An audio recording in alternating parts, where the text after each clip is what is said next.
The wind carried whispers through the tall prairie grass, bending the blades in waves that rolled across the Montana landscape like an ocean. Daniel Sullivan stood on the porch of his small cabin, watching as the sun began its descent behind the distant mountains.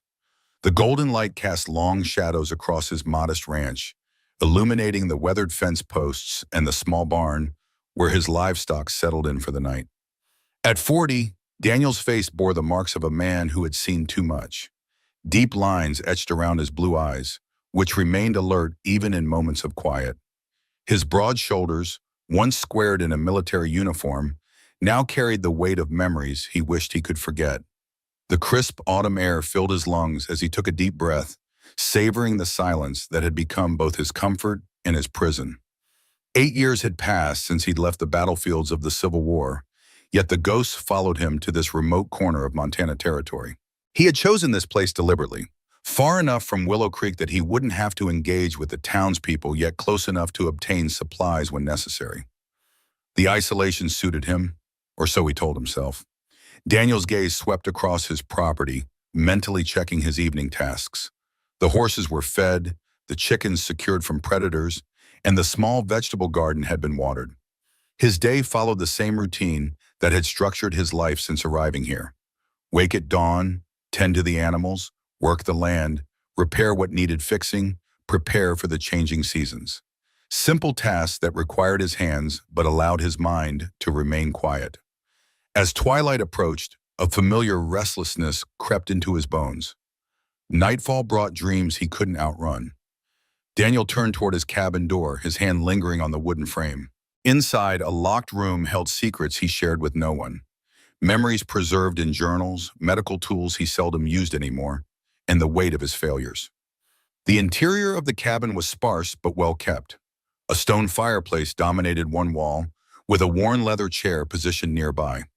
A simple wooden table with 2 chairs stood in the kitchen area, though Daniel had never had a guest. Shelves lined with books on medicine, botany, and history spoke of a mind still hungry for knowledge despite his isolation. Daniel moved to the fireplace, stirring the embers before adding another log. The flames grew, casting dancing shadows across the walls.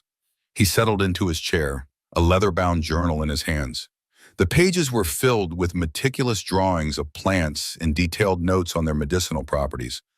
A marriage of Western medical knowledge and native remedies he had observed and documented over the years. His fingers traced over a sketch of a particular herb known to reduce fever.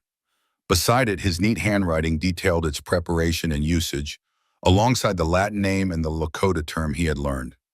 This quiet pursuit had become his way of still practicing medicine without the burden of holding lives in his hands. As night fully descended, the wind picked up, whistling through the small gaps in the cabin walls. Daniel closed his journal and moved to secure the shutters against the approaching storm. The forecasted snow had arrived early, and the first flakes were already beginning to fall. Through the window, he watched as the white blanket slowly covered the ground, erasing the day's footprints and tracks. Sleep would not come easily tonight. It never did when storms rolled in. The howling wind too closely resembled the moans of dying men. Daniel prepared for bed with methodical movements, washing his face in the basin, changing into simple sleeping clothes. He avoided looking at the locked door across from his bed, the room he only entered when absolutely necessary. Tonight was not one of those nights. He lay down on the firm mattress, staring at the wooden ceiling, listening to the growing intensity of the storm outside. His mind drifted, unwillingly, to another snowy night years ago.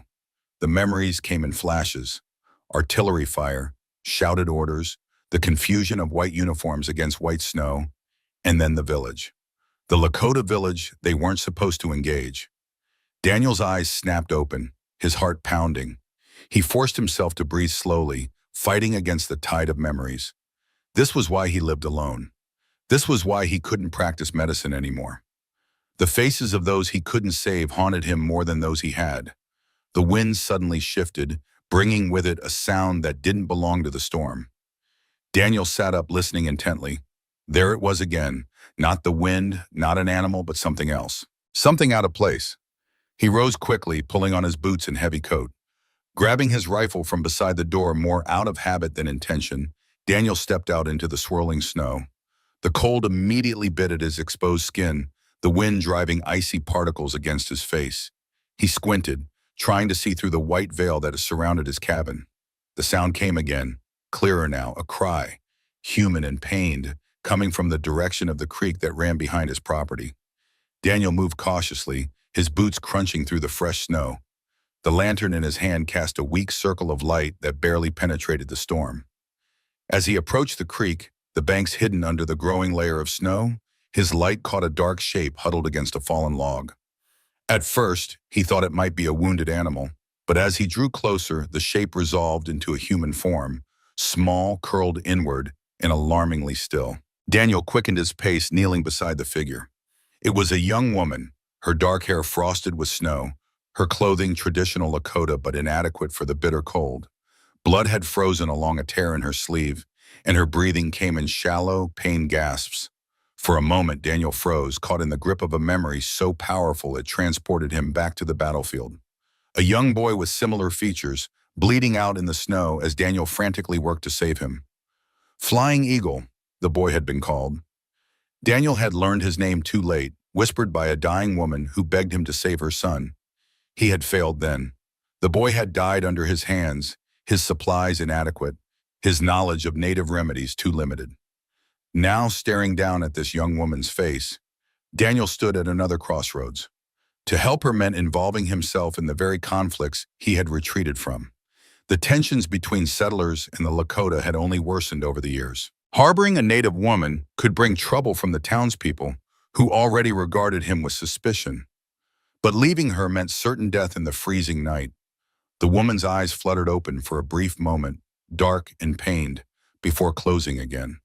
That momentary connection broke through Daniel's hesitation. Whatever consequences came, he couldn't leave her to die. With the decision made, Daniel carefully gathered her into his arms, noting how light she felt despite her adult stature. Her head rolled against his chest, her skin frighteningly cold. He hurried back toward his cabin, fighting against the wind that seemed determined to push him backward. Inside, Daniel laid her gently on his bed, quickly building up the fire to warm the room. The woman remained unconscious, her breathing shallow but persistent. By the stronger light of the cabin lanterns, he could see the extent of her injuries. A bullet had grazed her upper arm, tearing through muscle but thankfully missing bone and major vessels. She had other injuries as well, bruises forming on her face, scrapes along her hands consistent with a fall, and early signs of frostbite on her fingers and toes. Daniel hesitated only briefly before moving to the locked door. The key hung on a leather cord around his neck, hidden beneath his shirt. He rarely used it, preferring to keep the past locked away, but tonight he had no choice. The small room revealed his former life. Shelves of medical supplies, instruments carefully maintained despite disuse, books on medicine, anatomy, and surgical techniques. A doctor's life, preserved like a museum exhibit. And on the far wall, a sketch of a young boy with solemn eyes rendered in charcoal with meticulous care. Flying Eagle, captured from memory after Daniel had failed to save him. He gathered what he needed quickly: bandages, suture material, disinfectants, laudanum for pain. The familiar weight of the medical bag in his hand awakened muscle memories from years of practice. For a moment his hands trembled, but he steadied them with a deep breath. Tonight he was a doctor again, whether he wanted to be or not. Returning to the bedside, Daniel worked methodically to clean and treat the woman's wounds. The bullet graze required careful cleaning and stitches. He worked by firelight and lantern, his trained hands moving with a precision that once made him one of the most sought-after field surgeons in the Union Army. As he cleaned away the blood and dirt from her arm, Daniel noticed something clutched in her hand, a small carved stone pendant on a leather cord. With gentle movements, he eased it from her grip to prevent it from being lost. The stone was polished smooth, etched with the image of an eagle in flight. Daniel's breath caught in his throat. The pendant was nearly identical to one he had seen before, on the neck of a dying boy 8 years ago. His hands trembled as he carefully placed the pendant on the bedside table. This was no coincidence. This woman had some connection to Flying Eagle, to that terrible night, to his greatest failure. The past he had tried to outrun had found him anyway. Outside, the storm raged on, snow piling against the cabin walls, isolating them further from the world. Daniel continued his work, cleaning the frostbitten areas, applying salves, wrapping bandages. When he finished, he covered her with several blankets, then settled into his chair by the fire to keep watch. Sleep was impossible now. Questions circled in his mind like the snow swirling outside his windows. Who was she? Why was she out alone in such weather? The bullet wound suggested she was fleeing from someone. But who? And what did the eagle pendant mean? Hours passed in this quiet vigil. Daniel occasionally checked her temperature and breathing, relieved to find both slowly improving. Near dawn, when the storm had begun to wane, she stirred. Her eyes open, disoriented and fearful, immediately trying to sit up. Easy, Daniel said softly, moving slowly to avoid startling her. You're safe, I found you by the creek. Her gaze darted around the unfamiliar cabin before settling on him with unmistakable fear. She reached for her side, perhaps for a weapon, finding nothing. Daniel remained still, hands visible to show he meant no harm. Then, drawing from fragmented memories of the language, he spoke a few words in Lakota. Tanyan Yon He? Are you well? The simple phrase seemed to surprise her. Her expression shifted from fear to cautious assessment. She replied in Lakota, too fast and complex for Daniel to understand. Seeing his confusion, she switched to broken English. Who you? Why help? My name is Daniel Sullivan, he answered, keeping his voice calm. I'm a doctor. He paused, correcting himself. I was a doctor. I found you injured in the snow. She studied him silently, clearly deciding how much to trust him. Finally, she spoke again, her voice stronger. Wachiwi, my name. Wachiwi, Daniel repeated. The name meant dancing girl, or dancer in Lakota, if he remembered correctly. You were shot. Do you remember what happened? Before she could answer, a sharp crack split the air, the unmistakable sound of a rifle shot. The bullet splintered the window frame, embedding itself in the wall inches from where they sat. Wachiwi's reaction was immediate and instinctive. Despite her injuries, she rolled from the bed to the floor, seeking cover. Daniel moved just as quickly, extinguishing the nearby lantern before crouching beside her. Stay down, he whispered, reaching for his own rifle. And another shot rang out, this one shattering the window completely. Cold air and snow swept into the cabin as Daniel crawled toward the window, keeping low. Carefully, he peered over the sill. In the gray dawn light, he could make out several mounted figures at the edge of his property. Their rifles glinted in the early morning sun, and at their center, a larger figure sat straight-backed on a magnificent black horse, Victor Harrington. The recognition was immediate and unwelcome. The wealthiest man in 3 counties, owner of the largest sawmill operation and several ranches. A man whose word was practically law in these parts. Daniel had avoided Harrington during his years here, wanting nothing to do with local politics or power struggles. But it seemed those struggles had found him anyway, brought to his doorstep by the wounded woman who now huddled against his cabin wall. Sullivan! Harrington's voice carried clearly through the cold morning air. I know you're in there. Send out the Indian girl, and we'll be on our way. Daniel glanced at Wachiwi, who shook her head vehemently, fear and determination mingling in her eyes. What does he want with you? Daniel whispered. He steal from my people, she replied in hushed tones. I see him, in sacred place. Daniel returned his attention to the window. Harrington and his men remained positioned just beyond effective rifle range, close enough to hit the cabin, but far enough to make return fire difficult. Sullivan, Harrington called again. Don't make this harder than it needs to be. That girl trespassed on my property and stole from me. Hand her over, and there'll be no trouble. Daniel weighed his options. He could surrender Wachiwi, washing his hands of whatever conflict she was involved in. The sensible choice, perhaps. The path of least resistance. But looking at her wounded arm, remembering the pendant that matched flying eagles, he knew he couldn't do it. 8 years ago, he had been unable to save the boy. Perhaps now he could at least protect the girl who carried the same symbol. Decision made, Daniel moved to the door, keeping out of the line of fire.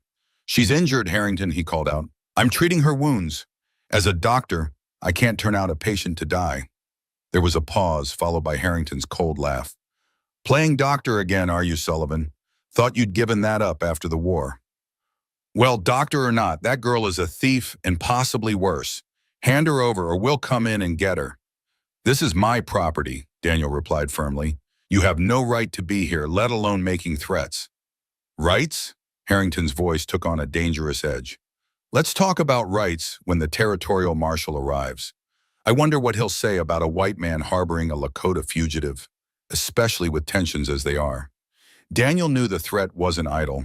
The law favored men like Harrington, wealthy, connected, and white, against a solitary man with a questionable past, helping a Lakota woman accused of theft. The outcome seemed predetermined. I'll give you until tomorrow, Harrington finally called. One day to come to your senses. After that, I'm coming back with more men, and we'll do this the hard way. The threat delivered, Harrington wheeled his horse around. His men followed suit, disappearing into the trees that bordered Daniel's property. As their hoofbeats faded, Daniel turned to Wachiwi, who had managed to pull herself back onto the bed. The exertion had reopened her wound, a fresh stain of red seeping through the bandages. I need to fix that again, Daniel said, moving toward his medical supplies. And then you need to tell me exactly what's going on. What did you see Harrington doing? Wachiwi watched him warily as he gathered fresh bandages. Why you help? White men not help Lakota. Daniel paused, the weight of her question hanging in the air. Not all white men are the same, he finally said, though the words felt inadequate. And I took an oath once to do no harm. She seemed unconvinced, but allowed him to check her wound. As he worked, Daniel tried again. Harrington says you stole something. Did you? Wachiwi's expression hardened. No steal. Take back. She touched her chest where the eagle pendant hung. He in sacred land, cut trees where spirits live. I watch. He see me. Her limited English made the story fragmented, but Daniel gathered enough. She had caught Harrington trespassing on Lakota territory, possibly logging where he shouldn't be, and he had shot her when she was discovered. Your people, will they be looking for you? Daniel asked, tying off the fresh bandage. Wachiwi nodded slowly. Father is chief. He will search. Daniel absorbed this information with growing concern. He was now harboring not just any Lakota woman, but the daughter of a chief. The situation was becoming more complicated by the minute. Rest now, he said, helping her lie back. We'll figure this out. While Wachiwi slept, Daniel surveyed the damage to his cabin. The broken window needed covering to keep out the cold. As he worked to nail a spare board over the shattered glass, he contemplated his next steps. Harrington would return, likely with more men. Daniel had no illusions about his chances against such odds, but surrendering Wachiwi seemed equally impossible now. She was injured, hunted, and somehow connected to a past he had never fully reconciled. By midday, Wachiwi had regained enough strength to sit up and take some broth. Her recovery was remarkable, a testament to her resilience. As she ate, Daniel tried again to bridge the gap between them. The pendant you carry, he began cautiously. I've seen one like it before. Wachiwi's hand immediately went to the stone eagle hanging at her neck. This is sacred for healers in my family. 8 years ago, during the war, I tried to save a boy who wore a similar pendant. Daniel continued, his voice growing tight. His name was Flying Eagle. The spoon in Wachiwi's hand clattered against the bowl. Her eyes widened, a mix of shock and suspicion. How you know this name? Daniel moved to the locked room, returning with the sketch he had drawn years ago. He handed it to Wachiwi, whose hands trembled as she took it. I was an army doctor, he explained, the words painful to speak after so long. My unit was ordered to engage with a Lakota camp. There was confusion, bad intelligence. We didn't know there were families there. He paused, the memories flooding back with painful clarity. When I realized what was happening, I tried to help the wounded. This boy, Flying Eagle, was brought to me by a woman. His mother, I think. He had been shot. I tried everything I knew, but Wachiwi stared at the sketch, tears forming in her eyes. My brother, she whispered. You are the white doctor, the one who tried. Daniel nodded, unable to speak past the lump in his throat. Others say all white men at the killing were evil, Wachiwi continued, her English improving as she grew more comfortable. But mother, before she died, told of kind doctor with sad eyes, said you tried when others only killed. The revelation struck Daniel like a physical blow. For 8 years, he had carried the weight of that failure, never knowing if anyone remembered his efforts or only his failure. I'm sorry, he finally managed. I didn't have the right medicines. I didn't know enough about Lakota healing. Wachiwi looked at him with an expression he couldn't quite read. You remember his face after so many winters. You keep his memory. She touched the sketch gently. Why not? Daniel struggled to articulate the truth he had never shared. Because he was the one I couldn't forget. The one that made me stop being a doctor. He gestured around the isolated cabin. The reason I came here away from everyone. Understanding dawned in Wachiwi's eyes. She reached for the pendant around her neck, removing it carefully. This was his, now mine. I am healer now, like he would have been. She held the pendant out to Daniel, who hesitated before taking it. The smooth stone felt cool against his palm, the carved eagle as perfect as he remembered. In my tribe, healers passed knowledge through family, she explained. Flying Eagle was to be next healer. When he died, gift came to me. Her expression grew solemn.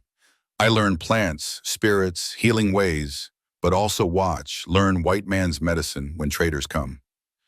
Daniel returned the pendant, a new respect forming for this young woman who had carried on her brother's legacy.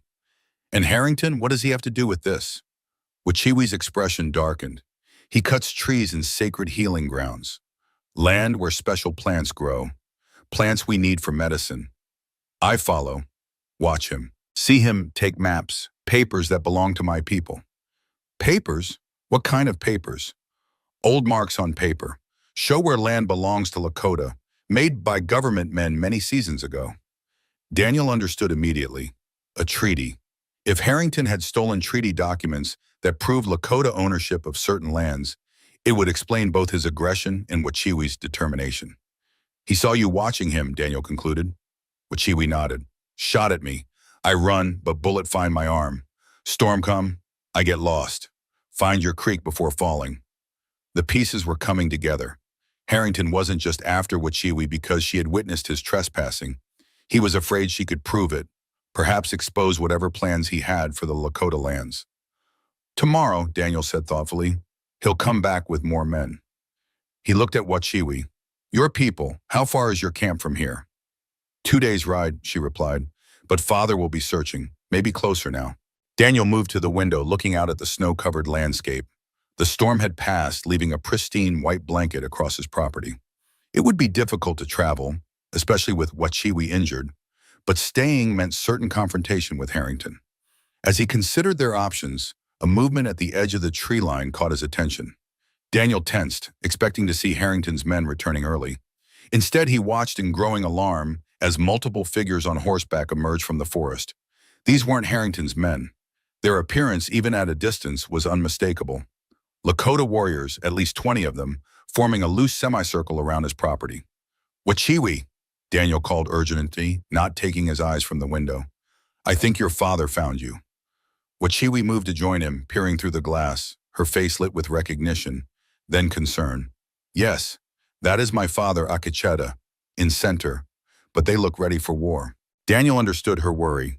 From the warrior's perspective, this cabin belonged to a white settler, possibly an enemy, who had their chief's daughter inside. They had no way of knowing if she was a guest or a prisoner. What do we do? He asked, deferring to her knowledge of her people's protocols. Wachiwi considered for a moment. You must go outside. Show you have no weapons. I am too weak to walk well, or I would go. Daniel nodded, though the prospect of facing 20 armed warriors made his mouth dry. What should I say? Truth, she replied simply. They will know if you lie. Daniel took a deep breath, steeling himself. He had faced Confederate artillery with less trepidation than he felt now. But Wachiwi was right. His only option was honesty. He moved to the door, leaving his rifle inside, and stepped onto his porch with empty, raised hands. The morning sun glinted off the snow, temporarily blinding him.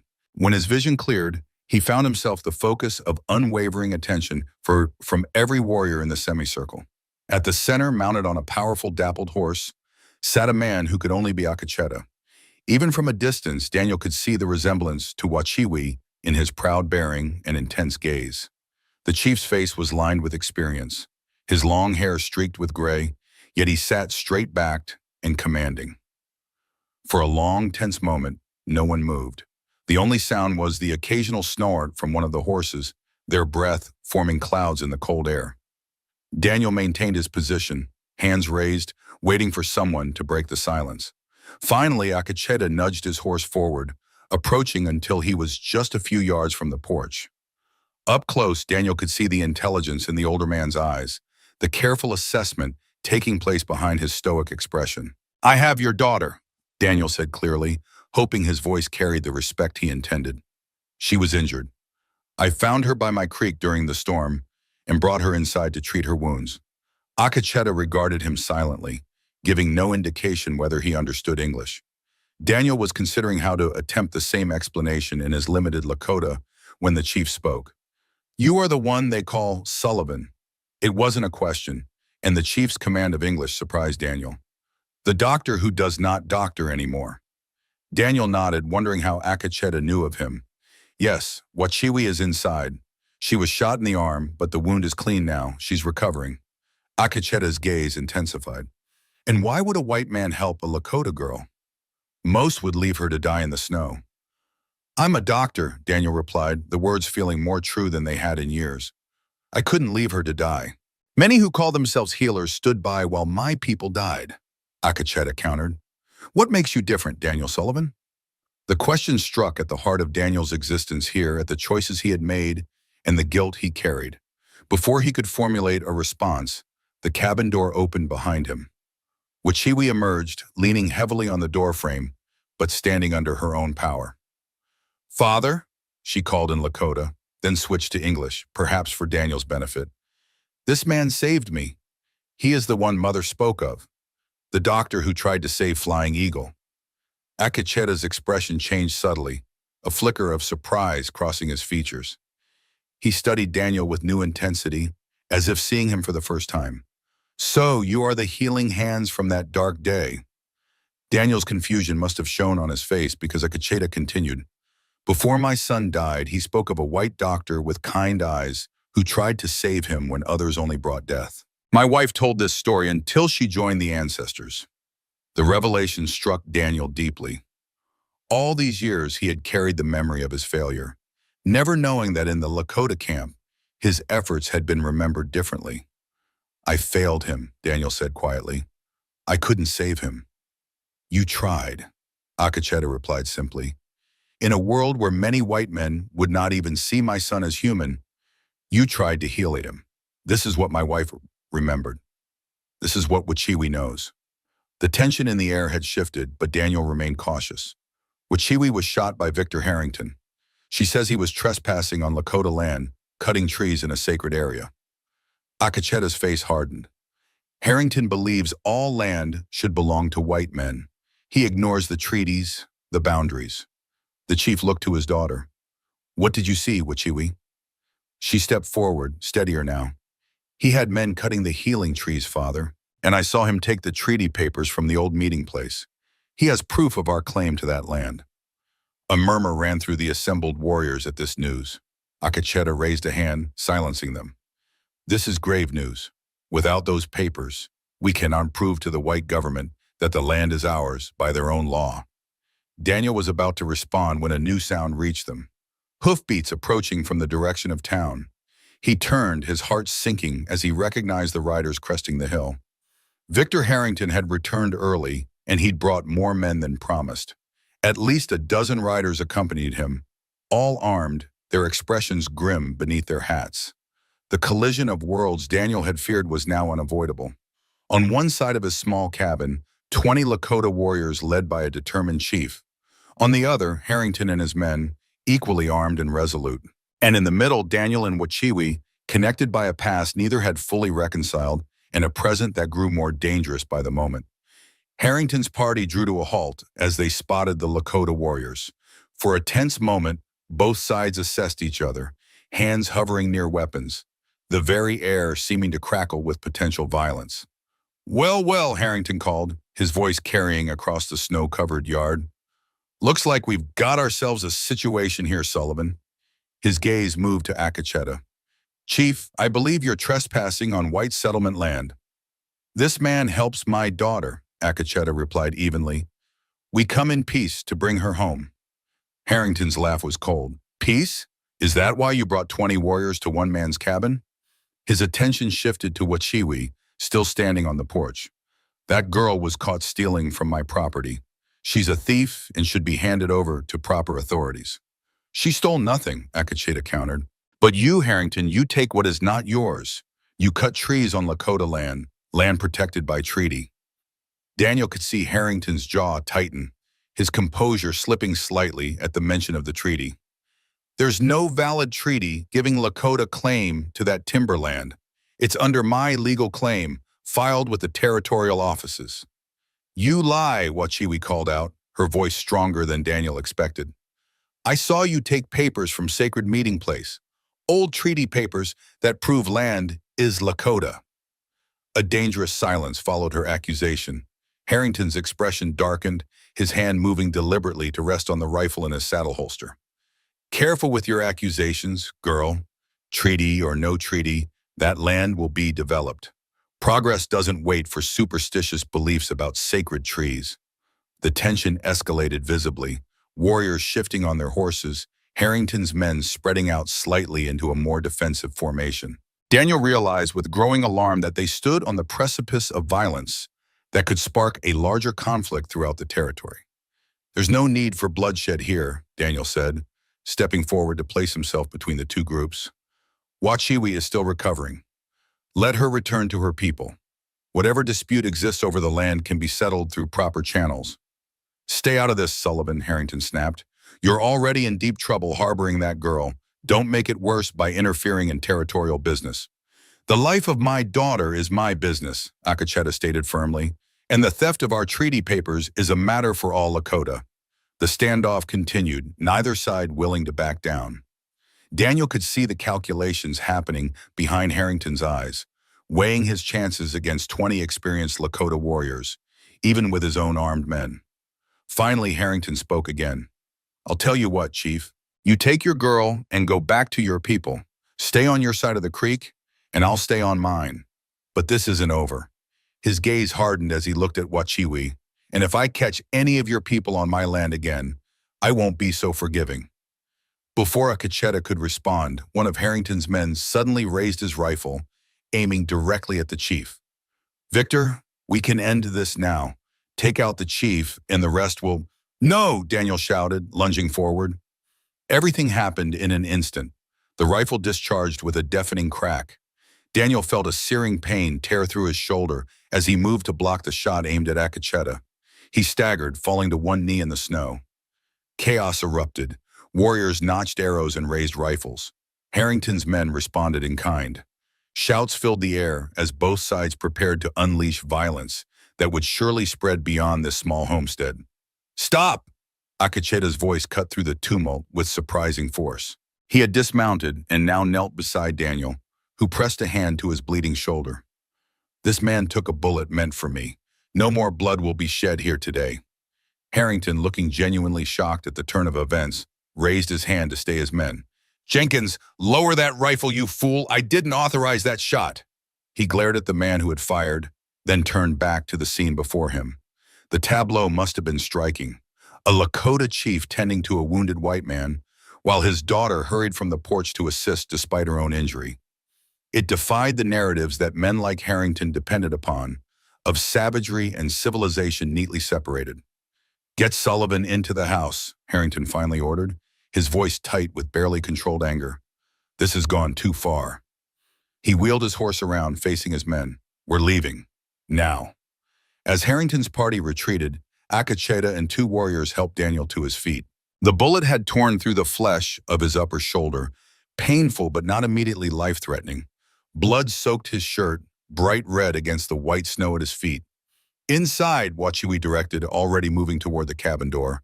I need my medicine bag. Daniel found himself supported between two Lakota warriors, guided into his own home. The irony wasn't lost on him, the doctor becoming the patient, the healer now in need of healing.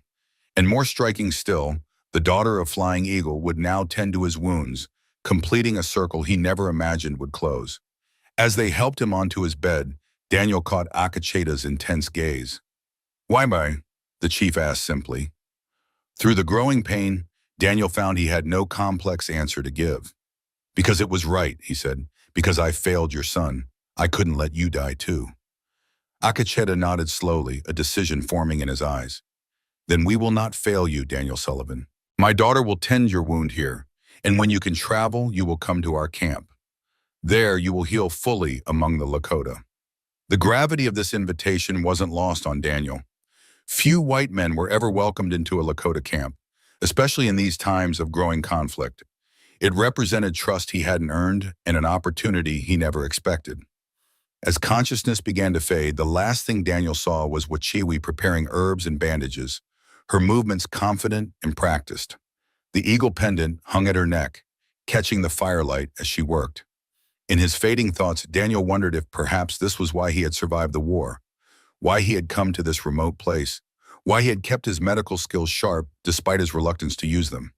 Not to hide from the world, but to be here for this moment, when past and present collided to create an unexpected future. The circle that began with a dying boy named Flying Eagle had not ended that day. It had only begun. Consciousness returned to Daniel in fragments. The scent of unfamiliar herbs, the low murmur of voices speaking Lakota, the persistent throb of pain in his shoulder. He opened his eyes to find himself still in his cabin, though it had been transformed in his absence from awareness. Several Lakota women moved quietly about the space, preparing medicines and tending to a fire that burned higher than he typically allowed. Wachiwi sat nearby, grinding herbs in a small stone mortar. Her own bandaged arm was held close to her body, but she worked with confident, practiced movements. When she noticed Daniel watching her, she set aside her work and moved to his bedside. The bullet passed through, she said without preamble, her English deliberate and careful. No bone broke, but much blood lost. You sleep one full day. Daniel attempted to sit up, immediately regretting the movement as pain flared through his shoulder. Wachiwi's hand pressed gently but firmly on his uninjured side, keeping him in place. Not yet, she admonished. Medicine needs time. He relaxed against the pillow, taking stock of his condition. His shoulder had been expertly bandaged, and he could smell the pungent aroma of healing poultices beneath the dressings. His mind felt surprisingly clear despite the pain, suggesting whatever medicines they had given him were different from the laudanum he was accustomed to using. Your father? He asked, remembering the chaotic moments before he lost consciousness. Outside with warriors. They guard cabin now. Her expression softened slightly. He says you have courage of a Lakota to take bullet for chief you just met. Daniel shook his head slightly. Not courage. Instinct. He hesitated, then added, a doctor's instinct, perhaps. Wachiwi nodded thoughtfully. The healing spirit never truly leaves. She reached for a wooden cup filled with a steaming liquid. Drink. Will help with pain and healing. The tea was bitter but not unpleasant, with hints of willow bark and other herbs Daniel couldn't identify. He drank it slowly, feeling a gradual easing of the fire in his shoulder. Harrington? He asked after finishing the medicine. Wachiwi's expression darkened. Gone back to town, but scouts say he gathers more men, talks to others about Indian trouble at Sullivan Ranch. She met his eyes directly. You in danger now, because of us. Daniel understood the implication. By helping Wachiwi and taking a bullet meant for Akacheta, he had chosen a side in a conflict he'd spent years avoiding. There would be consequences, not just from Harrington, but potentially from the entire white community in the territory. I made my choice, he said simply. Yes, came a deep voice from the doorway. You did. Akacheta entered the cabin, his tall frame seeming to fill the small space. In the daylight indoors, Daniel could better see the chief's features, the deep lines of experience around his eyes, the streak of gray in his otherwise black hair, the quiet dignity in his bearing. Despite his imposing presence, there was also a weariness in his eyes that spoke of many burdens carried for many years. The chief approached the bed, studying Daniel with the same intensity he had shown during their first encounter. After a moment he spoke, his English precise and measured. My daughter says you will recover, with proper care. When you are strong enough to travel, we will take you to our camp. It is no longer safe for you here. Daniel absorbed this information, understanding the truth of it.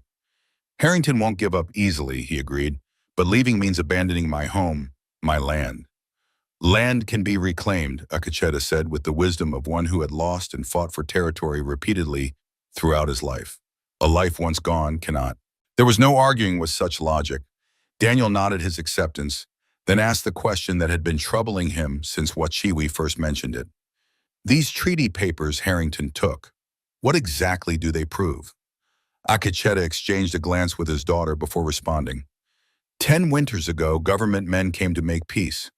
They drew lines on paper, showing where Lakota land ends and white settlement begins. The sacred healing forest was given to Lakota forever. His expression grew grim. But without paper with marks of important white men, our words mean nothing to your courts. And Harrington knows this, Daniel concluded. That's why he took the documents. Without them, he can claim the land as unceded territory and secure logging rights. Not just for trees, Wachiwi interjected. Sacred forest sits above hidden river underground. In dry times, this water is life. She looked at her father, who nodded permission to continue. White settlements grow, need more water. Who controls this source controls future of territory. The pieces fell into place in Daniel's mind. This wasn't merely about timber rights or even sacred grounds. It was about water, the most precious resource in the developing West. No wonder Harrington was willing to risk violence to secure his claim. The man who controlled the water source would control everything that grew around it. We must recover those papers, Daniel said, attempting again to sit up. This time, with Wachiwi's assistance, he managed to prop himself against the headboard. Do you know where Harrington might keep them? His office at Sawmill, perhaps, Akacheta replied. Or his home outside town, both places heavily guarded. Daniel considered this challenge. Breaking into either location would be difficult under normal circumstances, nearly impossible in his current condition. Yet the alternative, allowing Harrington to destroy or hide the treaty, was unthinkable. Their discussion was interrupted by the sudden entrance of a young Lakota warrior. He spoke rapidly to Akacheta in their language, gesturing urgently. The chief's expression remained stoic, but Daniel could see tension enter his frame. After dismissing the messenger, Akacheta turned back to Daniel. Scouts report Harrington returns with more men than before, and they bring torches. Daniel understood immediately. He means to burn me out. It was an old tactic, effective and difficult to prosecute afterward. A tragic accident, Harrington would claim. The cabin caught fire, and the injured Sullivan couldn't escape in time. A sad affair, but these things happen on the frontier. We must leave now, Akacheta decided. No time to wait for more healing. Wachiwi protested in Lakota, clearly concerned about moving Daniel so soon. Her father replied firmly, ending the debate with a few authoritative words. Can you ride? Akacheta asked Daniel. If I must, he replied, already calculating what he needed to take. His medical supplies, certainly, and whatever food could be quickly gathered. The journals, too, with their years of carefully documented knowledge. As if reading his thoughts, Wachiwi began collecting items from around the cabin, focusing on essentials rather than comfort. 2 warriors entered to assist Daniel in dressing, their strong hands gentle as they helped him into a shirt and coat that would offer some protection against the winter air. Standing proved more difficult than Daniel anticipated. The blood loss and day of immobility had weakened him considerably. He swayed on his feet, grateful for the supporting arms of the warriors on either side. The locked room, he managed, gesturing toward the door that had remained closed to everyone but him for so many years. My medical bag is there, and the journals. Akacheta followed his gaze, then nodded to Wachiwi. She approached the door, looking to Daniel for permission. The key is around my neck, he said, reaching with his good arm to pull the leather cord from beneath his shirt. Wachiwi took the key with a reverence that suggested she understood the significance of being granted access to this private space. The lock turned with a soft click, and the door swung open to reveal Daniel's carefully preserved past. As she entered to collect the items, Daniel watched her reaction. She moved with respect through the small room, gathering the medical bag and journals as requested, but pausing before the sketch of Flying Eagle that hung on the far wall. After a moment of silent communion with her brother's image, she carefully removed the drawing from its place and added it to the items she carried. Daniel felt a tightness in his chest at the gesture, not loss, but a strange sense of rightness. The drawing belonged with Flying Eagle's family, not hidden away in his private shrine to failure. Outside, the sound of approaching horses spurred them to greater urgency. Through the window, Daniel could see Lakota warriors mounting up, preparing for departure. A dappled mare was brought to the cabin door, saddled and ready. "This one is steady," Akacheta explained. "We'll carry you gently." With assistance, Daniel managed to mount, though the effort left him lightheaded and nauseated. Wachiwi quickly secured his belongings behind the saddle, then mounted her own horse. Around them, the small band of Lakota prepared to depart, their movements efficient and coordinated. Akacheta gave orders in Lakota, pointing in different directions. Daniel understood enough to realize they were splitting into smaller groups, a tactical decision to make pursuit more difficult. "We go north," the chief told Daniel, bringing his horse alongside. "Through forest paths white men do not know. 5 warriors ride east, making obvious trail to draw Harrington away."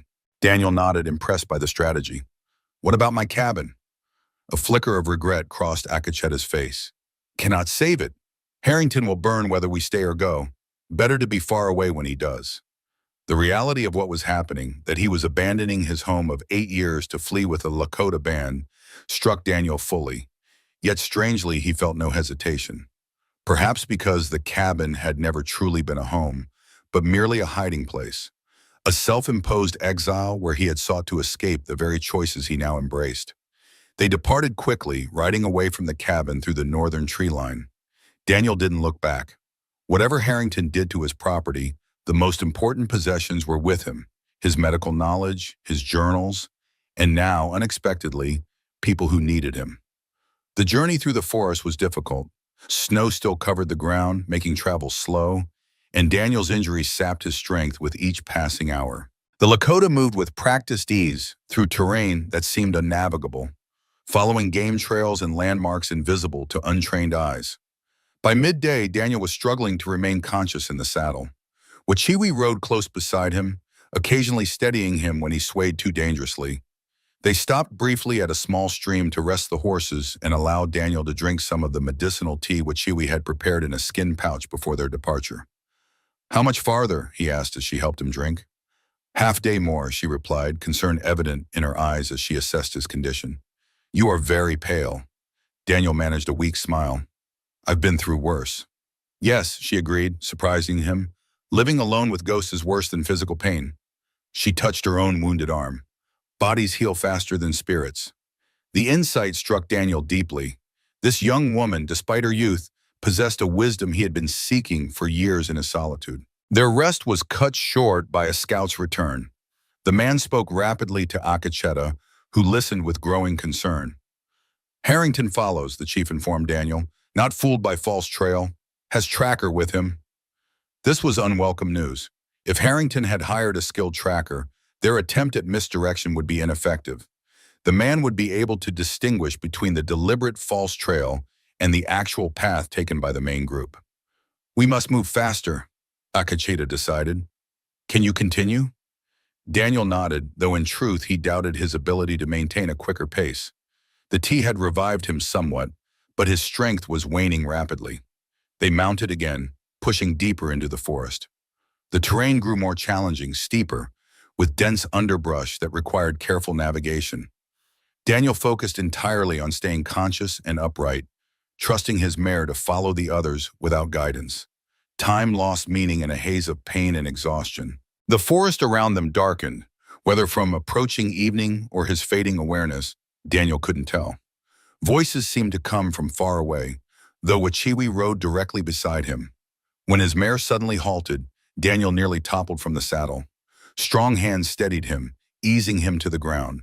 He found himself looking up at a star-filled sky, the trees having given way to a small clearing. "Rest now," Akacheta's voice came from somewhere above. "We stop here for night." Daniel wanted to protest that they should continue, that Harrington might catch up during their delay, but his body refused to cooperate. Darkness closed in around his vision, and he surrendered to unconsciousness once more. Dreams came, vivid and disjointed. Flying Eagle appeared, speaking words Daniel couldn't understand. The boy's face shifted, becoming Wachiwi's, then transforming into patience he had lost during the war. Blood seeped into snow, red against white, while fires burned on a distant horizon. He woke with a start, disoriented and feverish. A small fire burned nearby, its light revealing a crude shelter constructed around him. Furs and blankets covered his body, providing warmth against the winter night. His shoulder throbbed in time with his heartbeat, a steady reminder of his injured state. Wachiwi sat beside him, her expression one of focused concern as she prepared a new poultice for his wound. When she saw he was awake, relief briefly crossed her features. "Fever comes," she said softly. "Wound angry, but not death smell." She helped him drink water, then a stronger tasting medicine. "This will fight fire in blood." "Harrington?" Daniel managed to ask. "Still follows, but snow comes again soon. We'll cover trail." She adjusted the furs around him. "Sleep. Need strength for tomorrow." Daniel wanted to ask more questions, to understand their situation fully, but exhaustion pulled him back toward darkness. As consciousness slipped away, he felt Wachiwi's cool hand on his forehead, a healer's touch, assessing and comforting at once. The next time he woke, pale morning light filtered through the shelter's opening. The fever had broken during the night, leaving him weak but clearer-headed.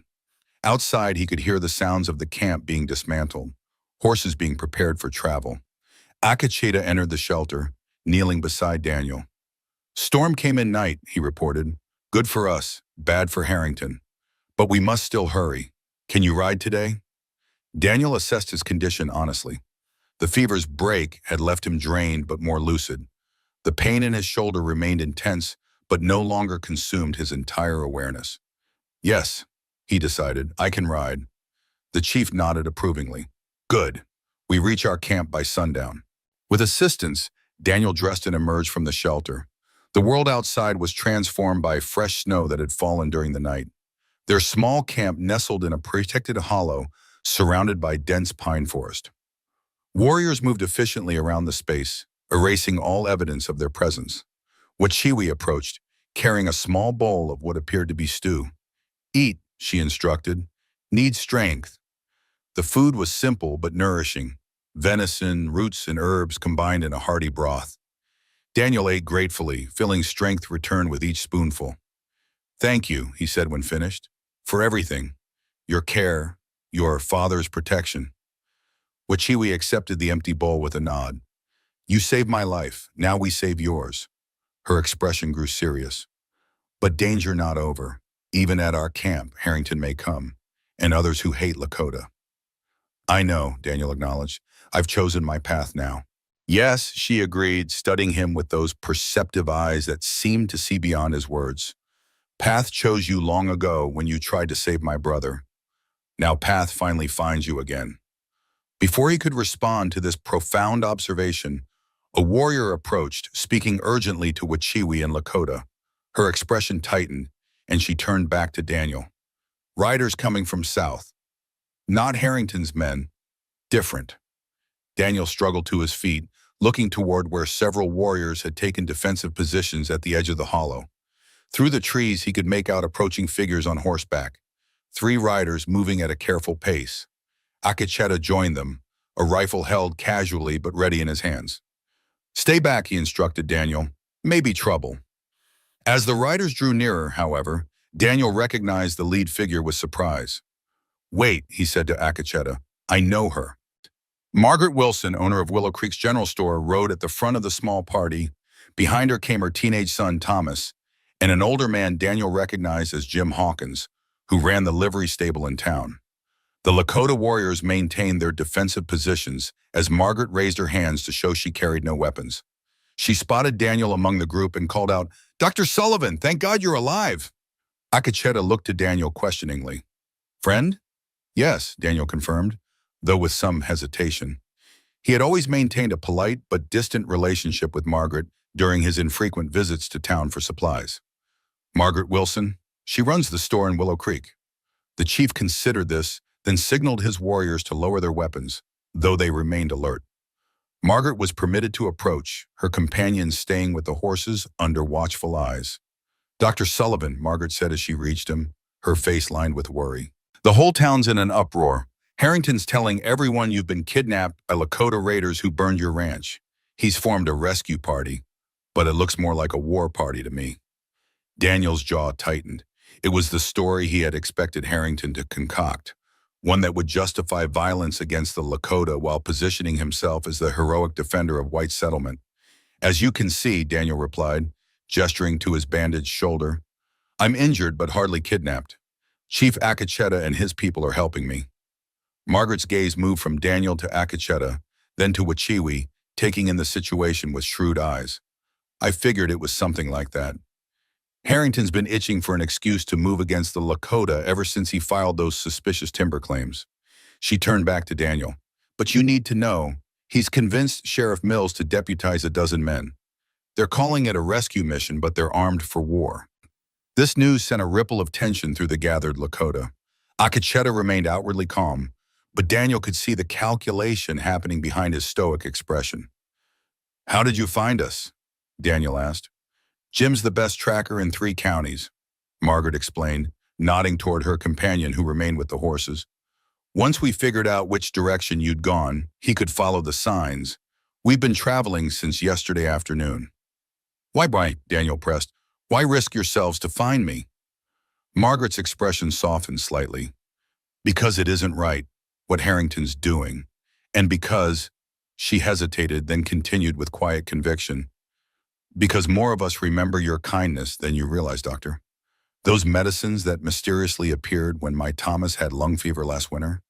The treatments that somehow found their way to the Petersons when their youngest nearly died of the pox. People know it was you, even if you never took credit. Daniel was stunned into silence. He had thought his anonymous assistance had gone unnoticed, or at least unattributed. The idea that the townspeople had known, had remembered, and now Margaret had risked herself to warn him. It challenged his perception of the community he had kept at arm's length for years. Akacheta stepped forward. You take great risk coming here. Margaret nodded, meeting the chief's gaze directly. Yes, but I've lived in this territory my whole life, Chief. My father traded fairly with the Lakota before me. I don't want to see blood spilled over Harrington's greed. A moment of understanding passed between them. 2 leaders from different worlds, both concerned with the welfare of their people. Harrington and his men, Akacheta inquired. How far behind you? Half a day, maybe less, Margaret replied. The new snow slowed them, but they're determined. At least 15 armed men following your trail. Akacheta absorbed this information, then made a decision. We cannot stay here. Our camp is still half a day's journey north. He looked to Margaret. You and your companions should return by different path. Not safe to be found with us. I understand, she agreed, but first, I brought something for Dr. Sullivan. She turned and signaled to her son, who approached cautiously, carrying a bundle wrapped in oilcloth. Thomas handed the package to Daniel, his young face solemn. Mom said you might need these, Doctor. Inside the bundle, Daniel found medical supplies, clean bandages, laudanum, surgical instruments, and several bottles of medicines that would have been difficult to obtain outside a proper city. I've been setting these aside for months, Margaret explained. Whenever the drummers came through with medical supplies, I ordered extra, thinking someday you might come back to doctoring. Daniel was deeply moved by the thoughtfulness of this gesture. Thank you, he said, his voice rough with emotion. This will help tremendously. Margaret nodded, satisfied. There's something else you should know. Harrington's been working with a man named Jenkins, a surveyor who came through last fall. They've been filing claims on lands that I'm pretty sure fall within Lakota territory, according to the old treaties. Jenkins is the man who shot me, Daniel noted, the connection becoming clear. He was aiming for Akacheta. That doesn't surprise me, Margaret replied grimly. He's Harrington's right hand now and just as ruthless. They've been planning something big, buying up water rights all over the county, talking about development and progress. The underground river, Wachiwi interjected, having followed the conversation closely. Under sacred forest. They want to control Lauro water. Margaret looked at the young woman with new respect. You know about that? Most folks in town don't even realize it exists. Lakota have known of Hidden River for many generations, Akacheta explained. Is why forest above is sacred. Trees protect water. Water gives life to land. Daniel could see the larger picture forming now. Harrington wasn't just after timber or even land. He was orchestrating a complex plan to control the region's most vital resource. With water under his control, he could dictate the territory's entire future development. The treaty papers would prove Lakota rights to that land, Daniel said, thinking aloud. That's why Harrington was so desperate to silence Wachiwi when she caught him taking them. Margaret nodded. I suspected something like that. There have been rumors about missing documents at the territorial office for months. This conversation was interrupted by a scout's urgent return. He spoke rapidly to Akacheta and Lakota, gesturing southward. The chief's expression darkened as he listened. Riders coming, he translated for Daniel's benefit. Many, moving fast. Margaret turned to him in alarm. That can't be Harrington already. Not unless they push their horses dangerously hard.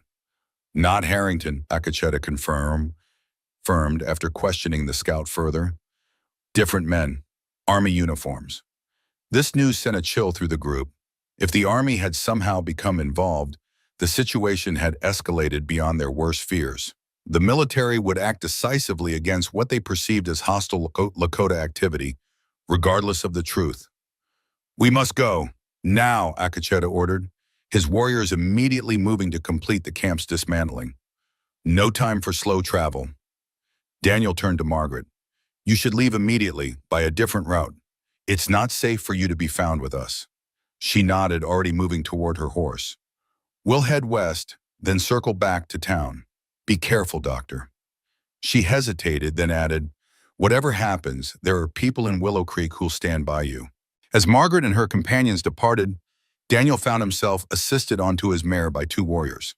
His medical supplies were secured behind the saddle, along with his journals and the few possessions rescued from his cabin. Wachiwi rode up beside him, her expression tense. Army comes, Harrington follows. Danger all around now. Daniel nodded grimly. We're caught between forces, neither of which is likely to listen to the truth.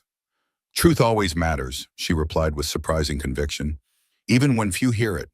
Sometimes one person hearing truth is enough to change everything. Her words carried a wisdom beyond her years, reminding Daniel again that this young woman was far more than just a chief's daughter or a healer in training. She possessed an innate understanding of the world that transcended the boundaries others tried to impose.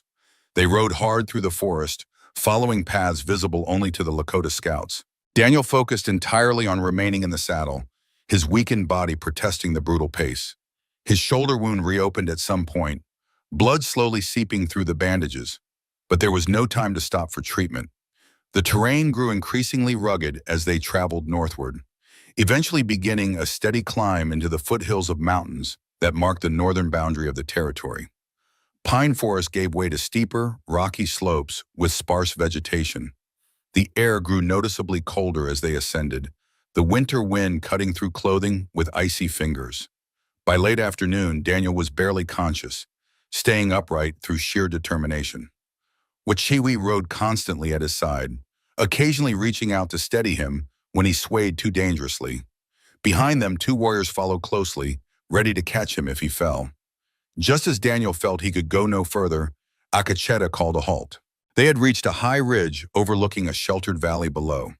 In the fading light, Daniel could make out the shapes of teepees arranged in a traditional circle, smoke rising from cooking fires into the clear mountain air. Our winter camp, Akacheta announced, a note of pride in his voice, hidden from white men's eyes for many seasons. Daniel took in the sight with a mixture of relief and wonder. Few white men had ever seen a Lakota winter camp, let alone been invited into one.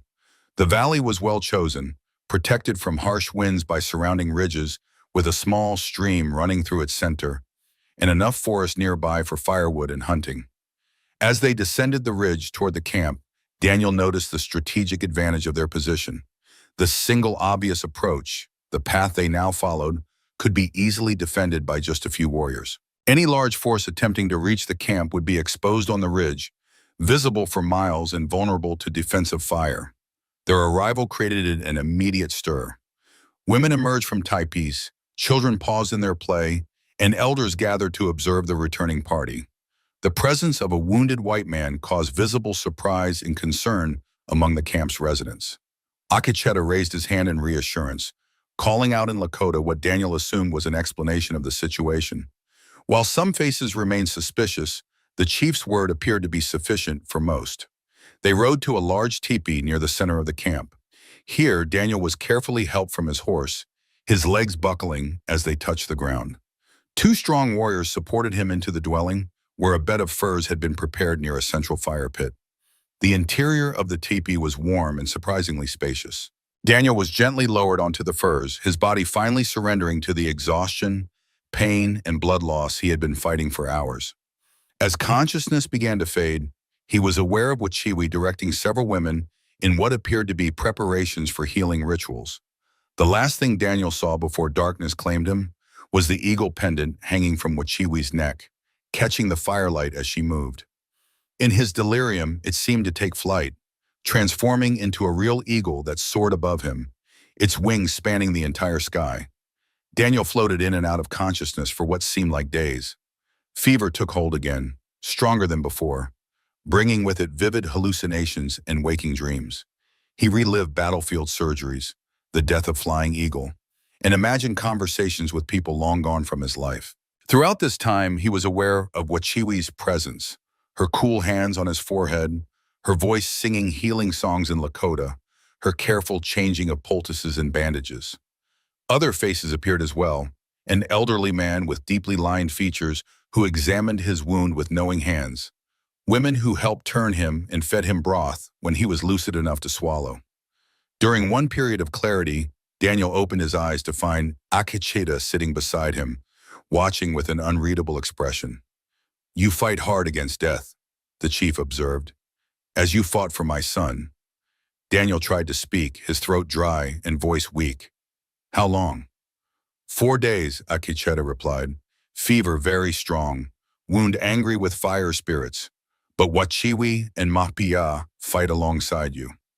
Daniel absorbed this information, realizing he had been far more seriously injured than he initially thought.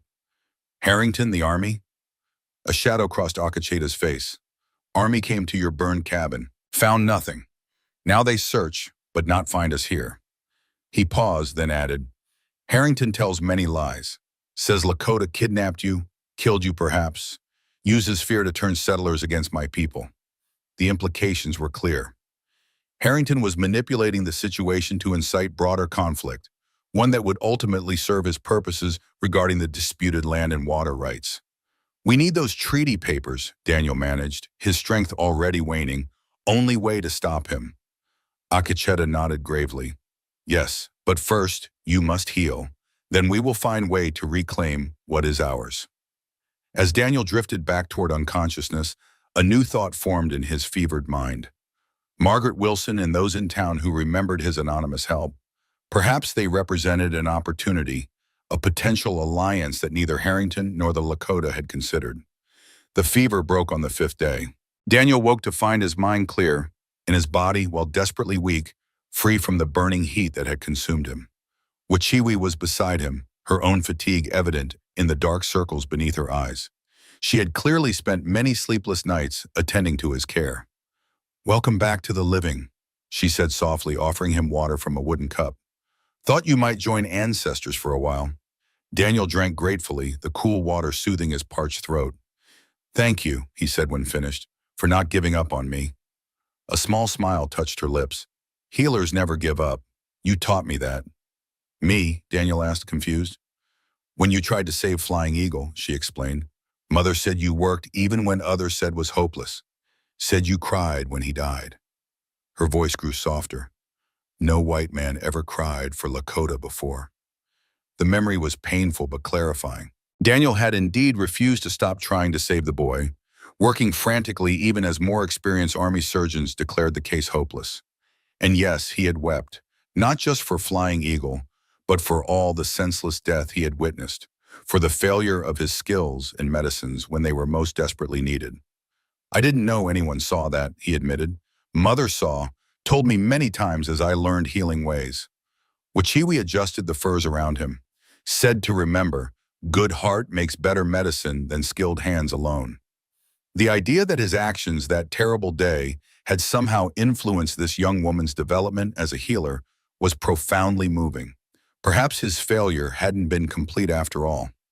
Something positive had emerged from that dark moment, Wachiwi's understanding of what it truly meant to be a healer.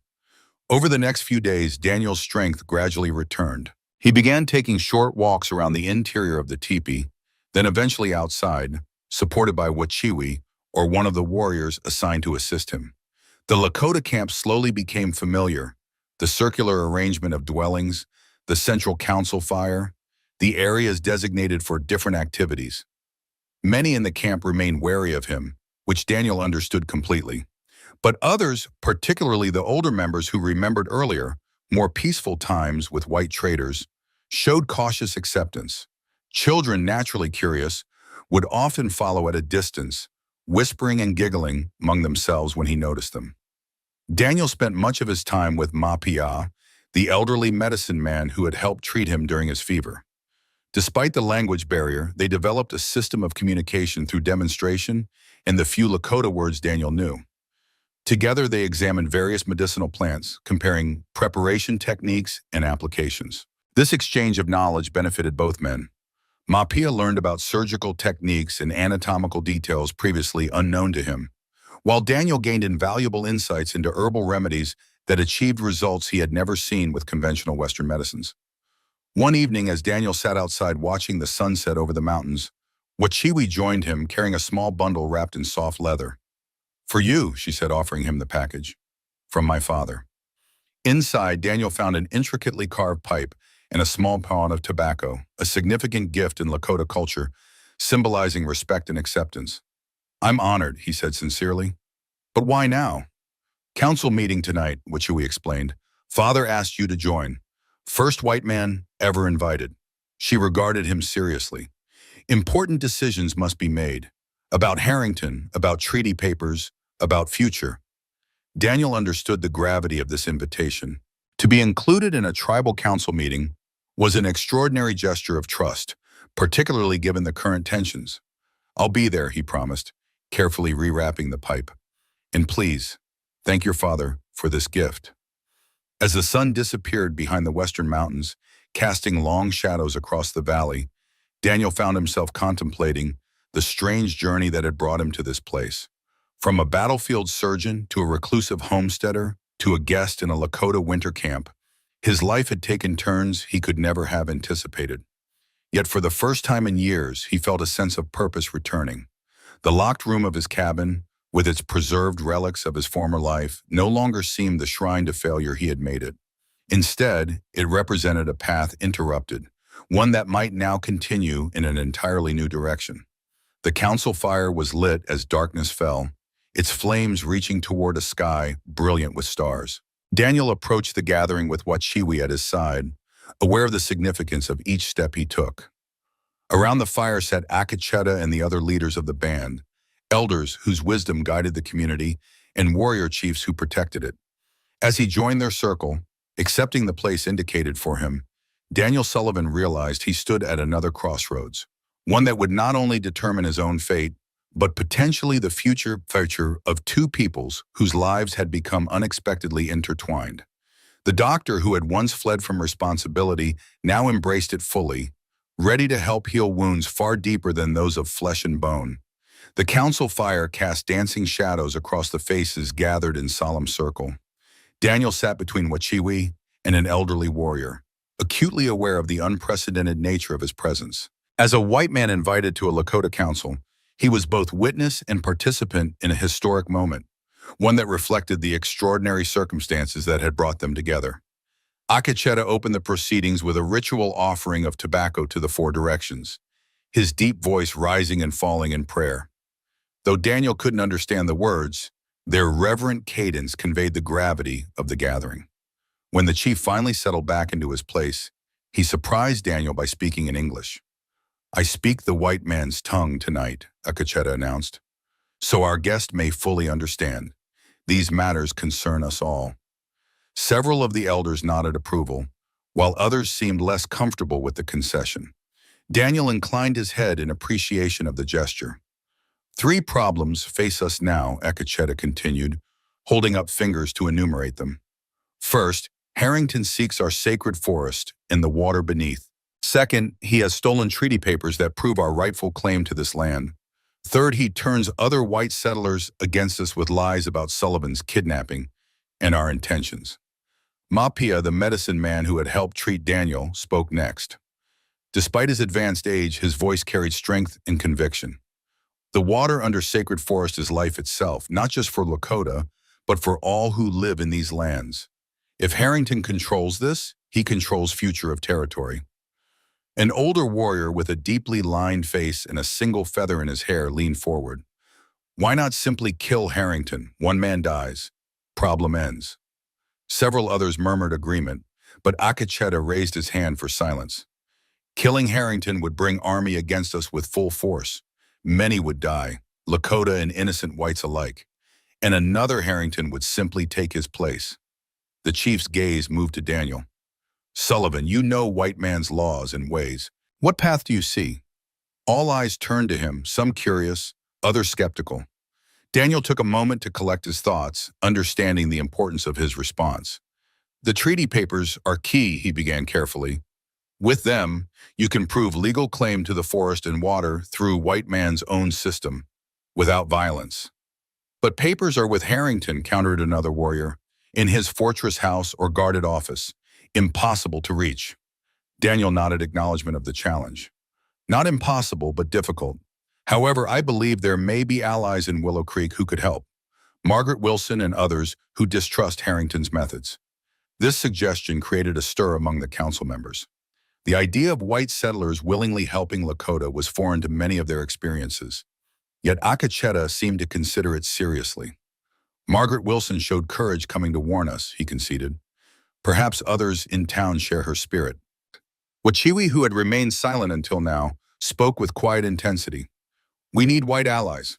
This fight is not just for Lakota land, but for justice that all can see. She looked at Daniel. If good-hearted settlers stand with us, Harrington's lies fall apart. Her words carried a wisdom that resonated with many around the circle. Daniel found himself admiring her strategic thinking as much as her healing skills. The question remains, Akacheta said, bringing them back to practicalities. How to reach these potential allies without endangering them or ourselves. Harrington watches the town. Army patrols the territory. Daniel considered this challenge, remembering details from his years of quiet observation. There's a woman named Sarah Jenkins who lives on a small farm between here and town. Her husband traded fairly with the Lakota before his death. She might provide safe haven for a meeting. I know this woman, an elder confirmed. She has good heart, respects old ways. Then we have beginning a plan, Akacheta decided. Sullivan will write message to Margaret Wilson requesting meeting at Jenkins' farm. Our fastest rider will deliver it. He surveyed the council, but we must prepare for all possibilities, including failure. The discussion continued late into the night, addressing contingencies and alternatives.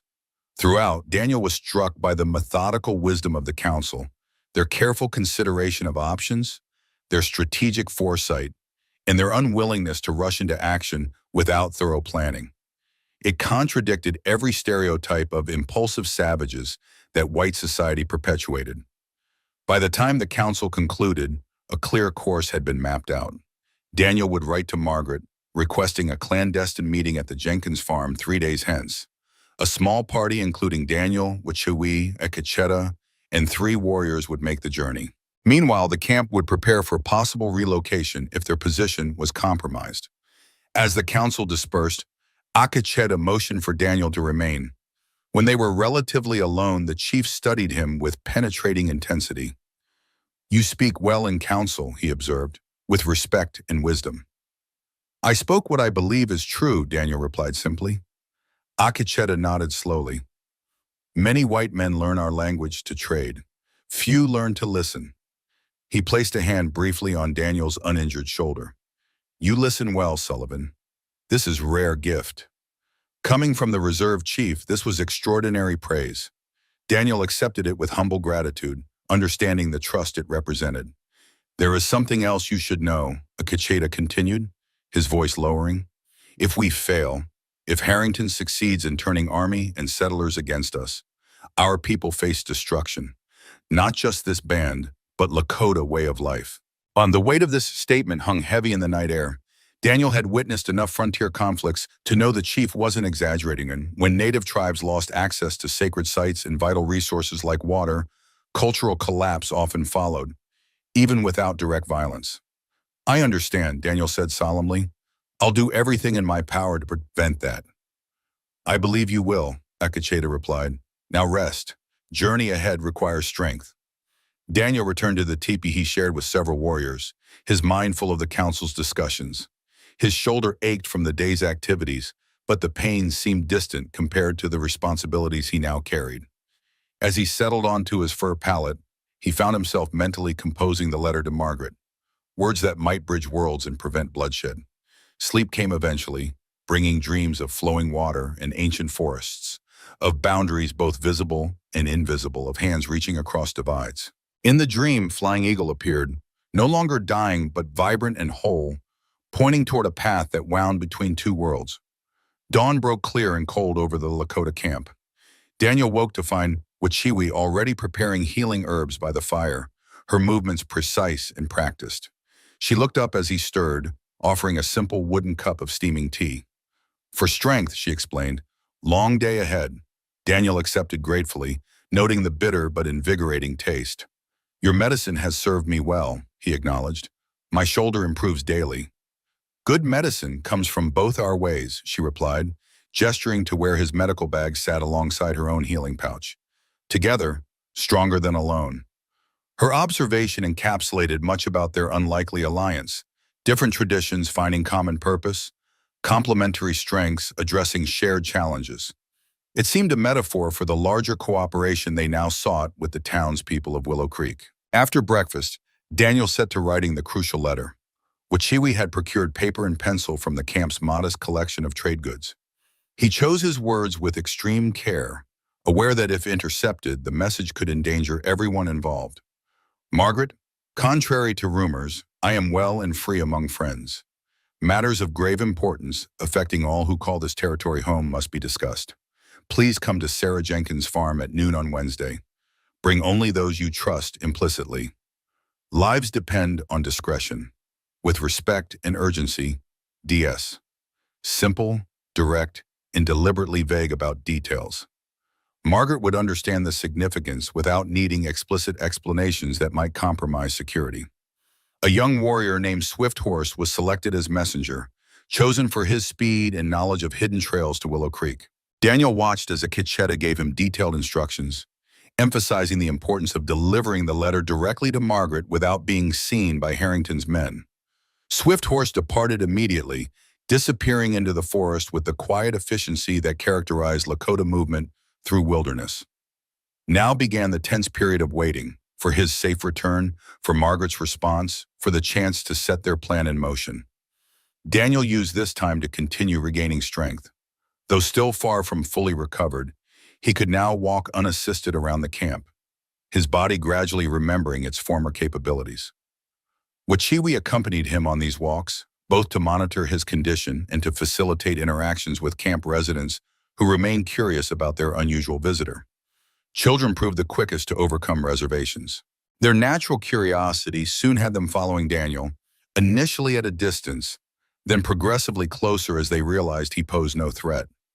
Eventually, a brave few approached directly, touching his clothes and asking questions in halting English or through Wachiwi's translations. Daniel found himself enjoying these exchanges, answering questions about the outside world and demonstrating simple medical practices like listening to heartbeats with his stethoscope. The children's delight at hearing their own hearts was universal, a reminder that wonder transcended cultural boundaries. Evenings were spent in conversation with Mapia, the elderly medicine man eager to exchange knowledge before age claimed him. Their discussions spanned practical matters of healing techniques to deeper philosophical questions about the nature of illness and wellness. Despite differences in terminology and framework, Daniel discovered striking similarities in their fundamental approaches. Both sought to restore balance, both recognized the connection between physical and spiritual well-being, both valued observation and experience. Your people separate body, mind, spirit, Mapia observed one evening, his weathered hands sorting healing herbs by firelight. Treat body only. Wonder why sickness returns. Daniel nodded thoughtfully. Modern medicine often overlooks connections that seem obvious in your traditions. We gain precision, but lose perspective. Both ways have wisdom. the old healer acknowledged. Both have blindness, too. He handed Daniel a small leather pouch. These herbs, for wound that still heals inside you. Not shoulder wound, older wound. Daniel accepted the gift, understanding that Mapia referred to his spiritual injuries, the guilt and grief he had carried since the war, the isolation he had imposed upon himself, the purpose he had abandoned. How do I use them? He asked. The old man smiled, revealing teeth worn by decades. You already begin using, by being here, by helping. Medicine works through actions as much as plants. On the second day of waiting, a scout reported cavalry patrols searching the foothills several miles east, close enough to cause concern but not immediate danger. Akacheta increased lookouts and restricted hunting parties to prevent accidental discovery. The camp maintained heightened alertness, preparing for potential evacuation if necessary. That evening, Swifthorse returned, slipping into camp as silently as he had departed. He brought welcome news. The letter had been delivered successfully to Margaret, who had read it with visible relief and promised to attend the meeting as requested. Moreover, she had indicated others would accompany her. Friends who remember the doctor's kindness, Swifthorse reported. This positive development lifted spirits throughout the camp. For the first time, their plans seemed not merely desperate hope, but achievable strategy. Daniel felt a cautious optimism taking root alongside the gravity of their situation. The following morning, preparations began for the journey to the Jenkins farm. Horses were selected for the small party, provisions packed, weapons checked and loaded. Wachiwi prepared additional medicines, both for Daniel's continuing recovery and as potential goodwill gifts for their white allies. As midday approached, Akacheta gathered the traveling party for final instructions. We leave when sun touches highest point, he informed them. Travel south through Hidden Valley, then east along Ridge Path. Avoid main trails and open ground. He looked at each member of the group in turn. If separated, continue to meeting place. If discovered by soldiers or Harrington's men, scatter and return to camp by different routes. Daniel nodded along with the others, appreciating the chief's thorough planning. The dangers were real, the margins for error slim. Success would require both skill and fortune. Before departing, Daniel checked his medical bag one last time, ensuring everything was properly organized. The familiar routine centered him, connecting present purpose with past identity. He was a doctor again, not just in technical skill, but in fundamental commitment to healing. They set out as planned, a small band of 6 riders leaving the security of the Hidden Valley. Daniel rode beside Wachiwi, his body still protesting extended time in the saddle, but his determination overriding physical discomfort. Akacheta led the group with 3 warriors positioned strategically, 1 scouting ahead, 2 guarding the rear. Their route took them through some of the territory's most challenging terrain, narrow ravines, dense forest, rocky ridgelines that offered concealment from distant observers. Progress was necessarily slow, each section of the journey navigated with careful attention to both safety and secrecy. Despite these precautions, tension remained high. Every distant sound, a branch breaking, birds suddenly taking flight, brought the party to alert stillness until the scout confirmed no danger. Twice they altered course to avoid potential encounters with hunting parties or patrols. By nightfall, they had covered approximately half the distance to the Jenkins farm. Akacheta selected a well-concealed hollow for their camp, forbidding any fire despite the biting cold. They ate dried provisions in darkness, speaking little, each wrapped in blankets against the winter night. Daniel found himself unable to sleep despite exhaustion. The enormity of what they attempted weighed heavily on his mind. If they succeeded in recovering the treaty papers and rallying support among fair-minded settlers, they might prevent bloodshed and protect the Lakota's sacred lands. If they failed, violence seemed inevitable, with the Lakota almost certainly bearing the heavier losses. Wachiwi settled beside him in the darkness, her presence somehow sensing his troubled thoughts. "You should rest," she whispered. "Need strength for tomorrow." "My mind won't quiet," he admitted. She was silent a moment, then spoke with the direct insight he had come to expect from her. "You fear carrying responsibility for others again. After war, after my brother." The observation struck uncomfortably close to truth.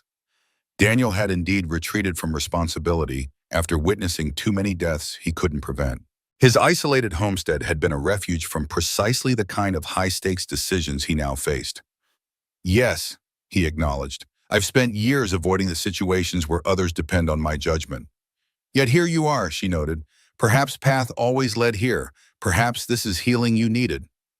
Before Daniel could respond to this profound suggestion, the scout returned with troubling news delivered in hushed Lakota to Akacheta. The chief moved silently to where Daniel and Wachiwi sat. Riders nearby, he whispered. Army patrol. They camped 2 miles east, directly in our path for morning. This development threatened their entire plan. If they couldn't reach the Jenkins farm by noon, Margaret and her allies would be left waiting, vulnerable to discovery and suspicion. We need alternate route, Daniel suggested.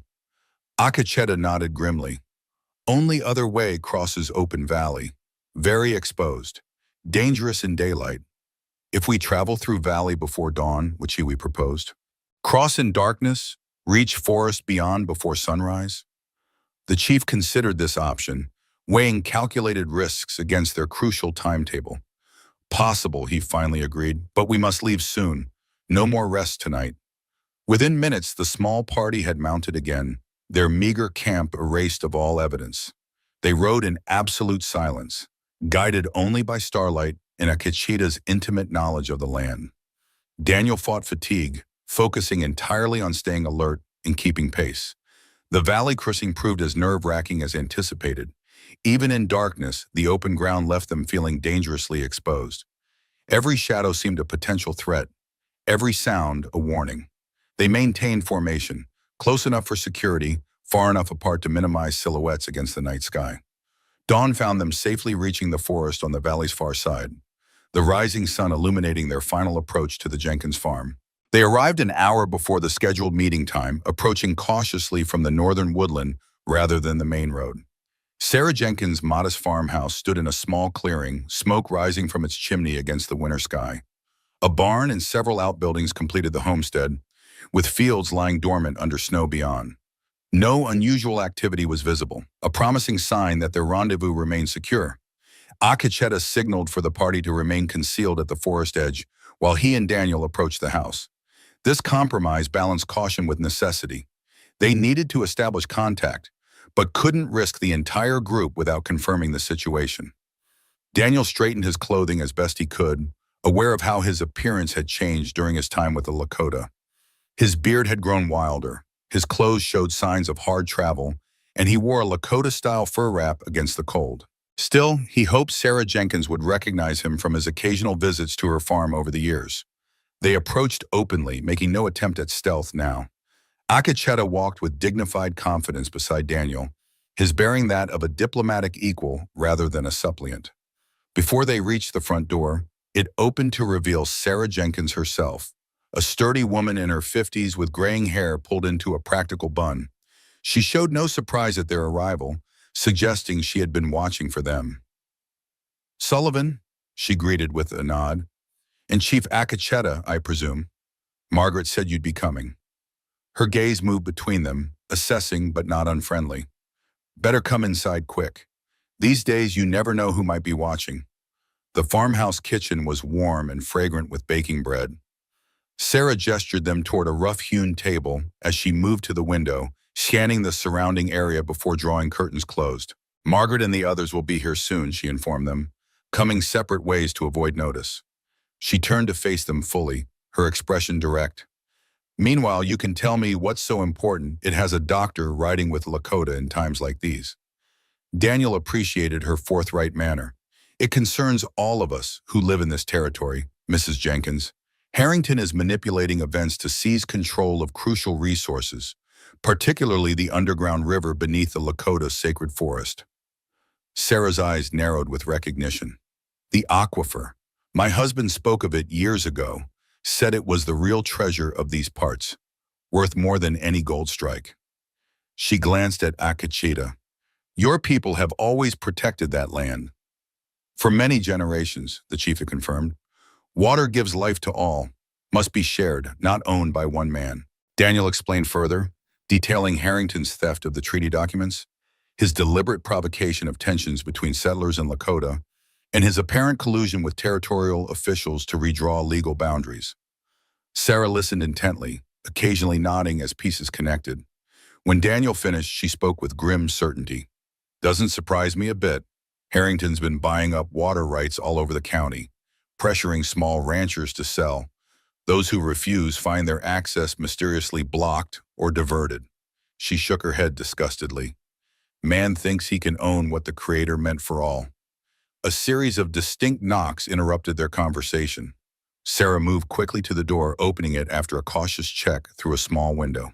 Margaret Wilson entered, followed by four others: Jim Hawkins from the livery, Reverend Thomas Parker from the town church, Harold Schmidt, who operated the gristmill, and to Daniel's surprise, Frank Miller, the town sheriff. Seeing Daniel's expression, Sheriff Miller spoke first. "Before you say anything, Doc, I know how this looks, but I'm not here as Harrington's man." His weathered face showed signs of internal struggle. "Been doing some thinking since Margaret told me you were alive and well with the Lakota. Doesn't match what Harringtons have been saying." The newcomers settled around the table, creating an unprecedented gathering. Lakota leadership and community leaders from Willow Creek meeting as equals to address a common threat. Daniel sent one of the warriors to bring Wachiwi and the others from their forest concealment. When all were assembled, Daniel recounted the situation again for the benefit of the new arrivals, with Apache and Wachiwi adding details from the Lakota perspective. The treaty papers became the central focus, documents that could legally establish Lakota rights to the sacred forest and, by extension, the aquifer beneath. "I've seen those treaties," Reverend Parker confirmed. "When I first came to minister here 10 years ago, I studied the history of relations with the Lakota. The boundaries were clearly established, with the forest and sacred sites explicitly protected." He looked troubled. "If those documents have truly disappeared from territorial records, it represents a grave injustice." "Disappeared and stolen," Daniel emphasized. Wachiwi witnessed Harrington himself taking them from the Lakota Council Lodge, where copies were kept. Sheriff Miller leaned forward, his expression grim. "That explains why Judge Hollister suddenly retired last month. He was the one official who knew all the treaty details firsthand. His replacement is Harrington's former attorney." The implications were clear. Harrington had methodically removed obstacles to his plan, manipulating both legal structures and public sentiment to achieve his goals. "The question remains," Margaret said practically, "how do we recover these papers? They're likely in Harrington's office safe or his home, both heavily guarded." Harold Schmidt, who had remained quiet until now, cleared his throat. "I might have information that helps." All eyes turned to the miller. "My nephew works as a clerk for Harrington. Says the treaty papers aren't at the office or house. Too risky, with Army investigators occasionally checking territorial records. He's hidden them in a lockbox at the hunting cabin he keeps in Black Pine Valley." This revelation changed everything. A remote cabin would have minimal security compared to Harrington's main properties. "How certain is this information?" Akacheta asked. "My nephew overheard Harrington and Jenkins discussing it last week," Schmidt replied. "They mentioned checking the papers before meeting with investors from back east. Planned visit to the cabin is tomorrow." A window of opportunity was opening, narrow but navigable. If they could reach the cabin before Harrington, they might recover the documents without confrontation. "I know that cabin," Sheriff Miller said. "About 15 miles northwest of town. Isolated spot along Swift Creek." Rapid planning followed, with Akacheta and Daniel collaborating on strategy while the others contributed local knowledge. A two-pronged approach emerged. A small party, including Daniel, Wachiwi, and two warriors, would attempt to recover the treaty papers from the cabin, while the townspeople would prepare legal and community support for when the documents were secured. Sheriff Miller provided critical information about Harrington's usual routines and the cabin's layout. More importantly, he committed to delay any pursuit if their operation was discovered. "I can't openly oppose Harrington yet," he admitted, "but I can make sure official response is slow and misdirected." Reverend Parker offered to begin quietly gathering statements from longtime settlers who remembered the original treaty boundaries, creating supporting evidence for when the documents were recovered.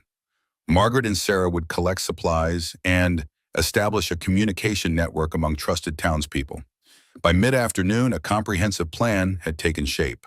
Ambitious, but carefully considered, with contingencies for various scenarios. The meeting concluded with a solemn commitment from all parties to see it through, regardless of personal risk.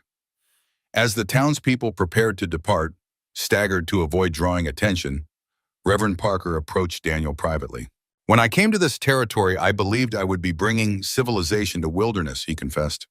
"I've since learned that wisdom and civility existed here long before white settlement." He glanced toward Akacheta and Wachiwi. "What we do now is not charity toward the Lakota, but justice for all who would call this land home." Daniel nodded appreciation for this insight. "The boundaries that matter most are not on any map," he replied. "They're the ones we create or remove in our minds."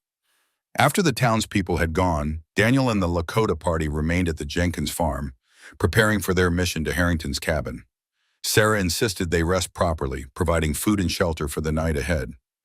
Daniel used this opportunity to check Wachiwi's healing arm wound, pleased to find it almost fully recovered. "You heal quickly," he observed as he replaced the simple bandage. "Good patient," she replied with a hint of a smile. "And good medicine, both kinds." She studied him thoughtfully. "Your spirit heals too. I see change since first night at your cabin." Daniel considered her observation. "Perhaps purpose is its own medicine." She nodded, satisfied with this answer. "My brother would have liked you, not just doctor who tried to save him, but man you become now." These words affected Daniel deeply. The ghost of Flying Eagle had haunted him for years, a symbol of his failure, of lives he couldn't save. That Wachiwi could connect that past to his present self with approval, rather than recrimination, felt like absolution he hadn't known he needed. Their moment of connection was interrupted by Akacheta, who joined them with maps sketched based on Sheriff Miller's descriptions. Together, they finalized their route to Harrington's cabin, planning to travel through the night to arrive before dawn. If successful, they would secure the treaty papers and return along a different path to avoid potential pursuit. As darkness fell, the small party of 4 prepared to depart. Daniel, Wachiwi, and 2 warriors named Strong Shield and Running Wolf. Akacheta would return to the Lakota camp with the remaining warrior to prepare their people for either outcome. Before separating, the chief spoke privately with Daniel. "My daughter rides with you on dangerous path," he said, his tone neither accusing nor demanding, but weighted with parental concern. "She insisted, says her healing skills may be needed." "I'll protect her with my life," Daniel promised. Akacheta studied him silently before responding. "I believe you will, but remember, she is strength, not weakness. Treat her as warrior as well as healer." Daniel understood the wisdom in this guidance. Wachiwi was indeed both healer and warrior, her courage matching her compassion. To treat her as someone merely to be protected would diminish her true nature. "I will," he assured the chief. "We protect each other." They departed under cover of darkness, 4 riders moving silently across winter landscapes. The night was clear and cold, stars providing enough light to navigate by once their eyes adjusted. They avoided roads and open areas, following instead the natural contours of the land, creek beds, forest edges, ravines that offered concealment. Daniel rode beside Wachiwi, noting how naturally she moved through this nocturnal world. Like her father and the warriors accompanying them, she seemed to read the landscape intuitively, anticipating obstacles and identifying paths invisible to less experienced eyes. Several hours into their journey, they paused briefly to rest the horses and confirm their route. Standing beside their mounts in a small grove of pines, Daniel found himself struck by the strange turns his life had taken. A month ago, he had been a solitary homesteader, deliberately isolated from both white society and native peoples. Now he rode with Lakota companions on a mission that might determine the future of the entire territory. "Having doubts?" Wachiwi asked quietly, noticing his contemplative expression. "Not doubts," Daniel replied, "just appreciation for life's unexpected paths." She nodded understanding. "Grandfather says river knows where it must go, even when path not clear to others." This simple wisdom resonated with Daniel's current experience. His life had indeed followed currents he couldn't have anticipated, yet somehow they had carried him to this moment, a moment of potential healing not just for himself, but for a divided land and its peoples. They continued their journey through the night, guided by stars and Sheriff Miller's directions. As dawn approached, they reached the forested hills surrounding Black Pine Valley. Strong Shield, their most skilled tracker, located an elevated position from which to survey the valley below. In the gray pre-dawn light, they could make out Harrington's hunting cabin, a substantial log structure situated near Swift Creek, with a small stable attached. No smoke rose from the chimney, no horse ear were visible in the corral, no signs of occupation could be detected. They had arrived before Harrington. Following Sheriff Miller's description of the cabin's layout, they developed a quick plan. Running Wolf would remain with the horses in a concealed location, ready for rapid departure if needed. Daniel, Wachiwi, and Strong Shield would approach the cabin from different directions, ensuring no guards or traps awaited them. The cabin proved unoccupied, just as they had hoped. The simple lock on the door yielded easily to Strong Shield's skills. Inside, they found a well-appointed hunting retreat, rustic but comfortable, with mounted trophies on the walls and quality furniture throughout.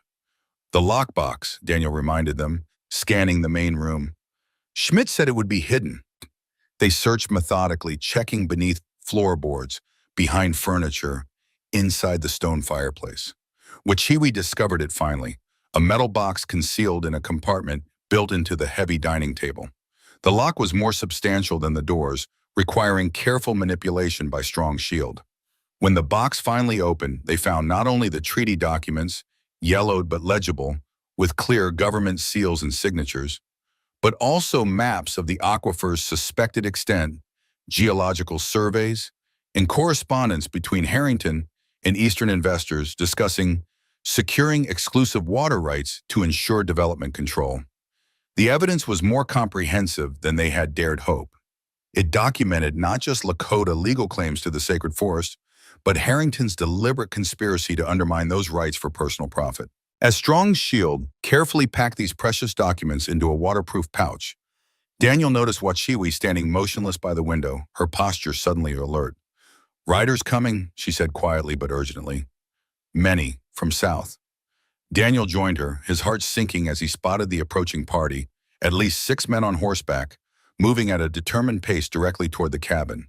Through the morning mist, he recognized Harrington's distinctive figure leading them. "They're early," he muttered. "We need to leave, now." They exited quickly through the rear door, careful to leave no obvious signs of their presence. Strong Shield carried the document pouch securely strapped across his chest as they moved swiftly toward the tree line where Running Wolf waited with their horses. They had covered perhaps half the distance when a shout rang out behind them. Turning, Daniel saw Jenkins pointing in their direction, alerting the others to their presence.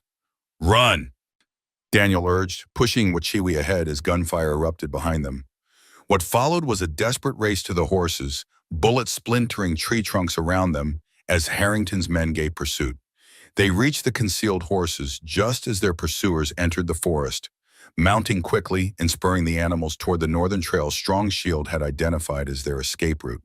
The chase continued through dense woodland, their knowledge of the terrain providing a slim advantage over Harrington's determination. They crossed Swift Creek at a shallow ford, then split up briefly, Strong Shield taking the treaty documents on a more direct route, while Daniel and Wachiwi created a diversion along a more visible trail, with Running Wolf providing rear protection. This strategy succeeded in dividing their pursuers, with Harrington himself and 2 men following Daniel and Wachiwa, while the others chased Strong Shield. The reduced numbers improved their odds, but danger remained acute as they navigated increasingly rugged terrain.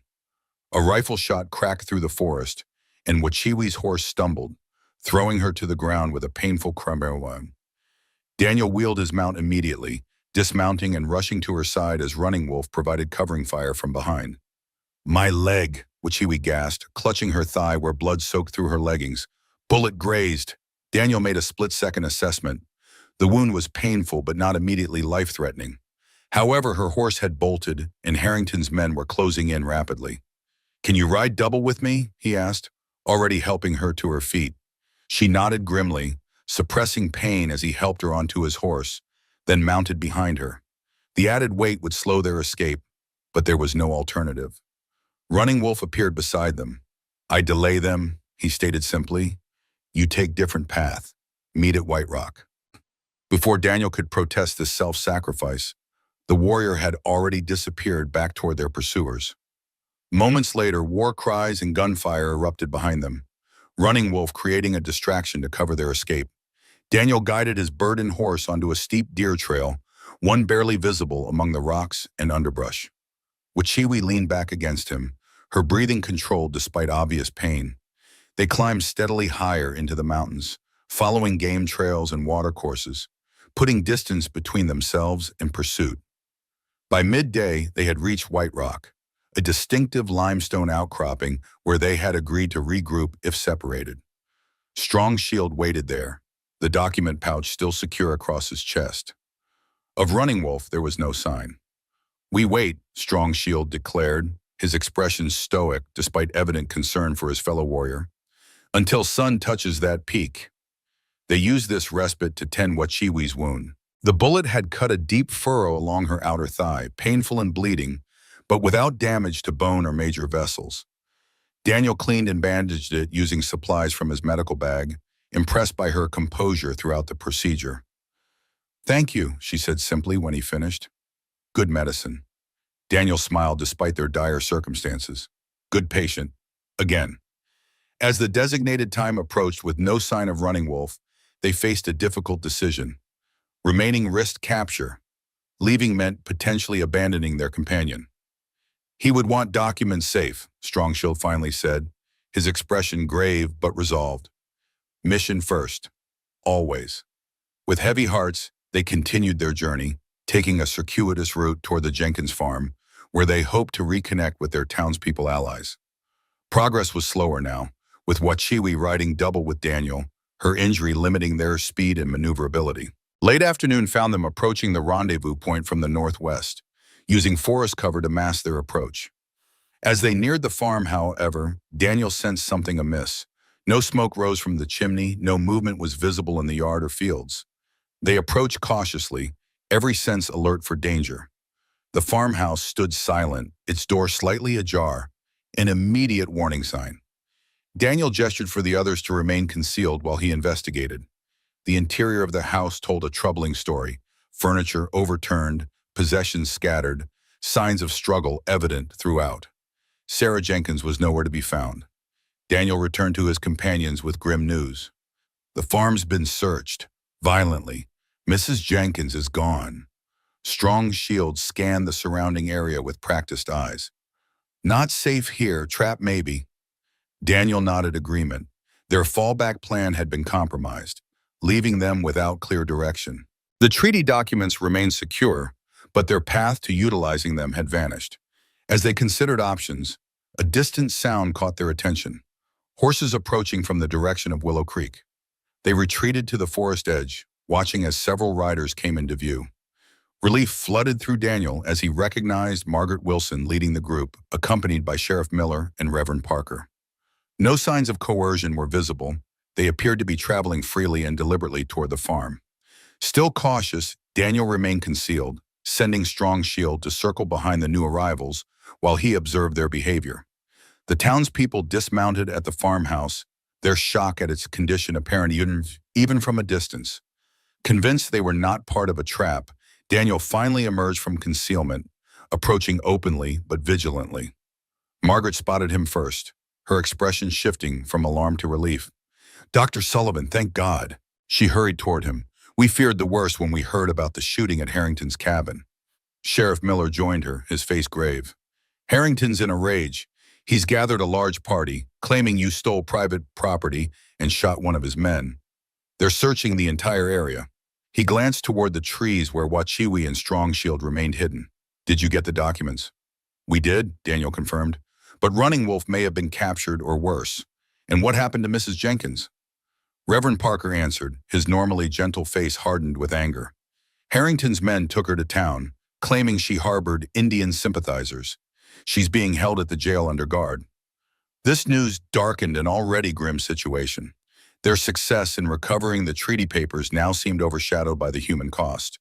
Running Wolf missing, Sarah Jenkins imprisoned, and Harrington escalating his campaign of intimidation. "What now?" Margaret asked, voicing the question in everyone's minds. Daniel considered their limited options. The documents provided legal leverage, but only if presented to proper authorities, currently controlled or influenced by Harrington.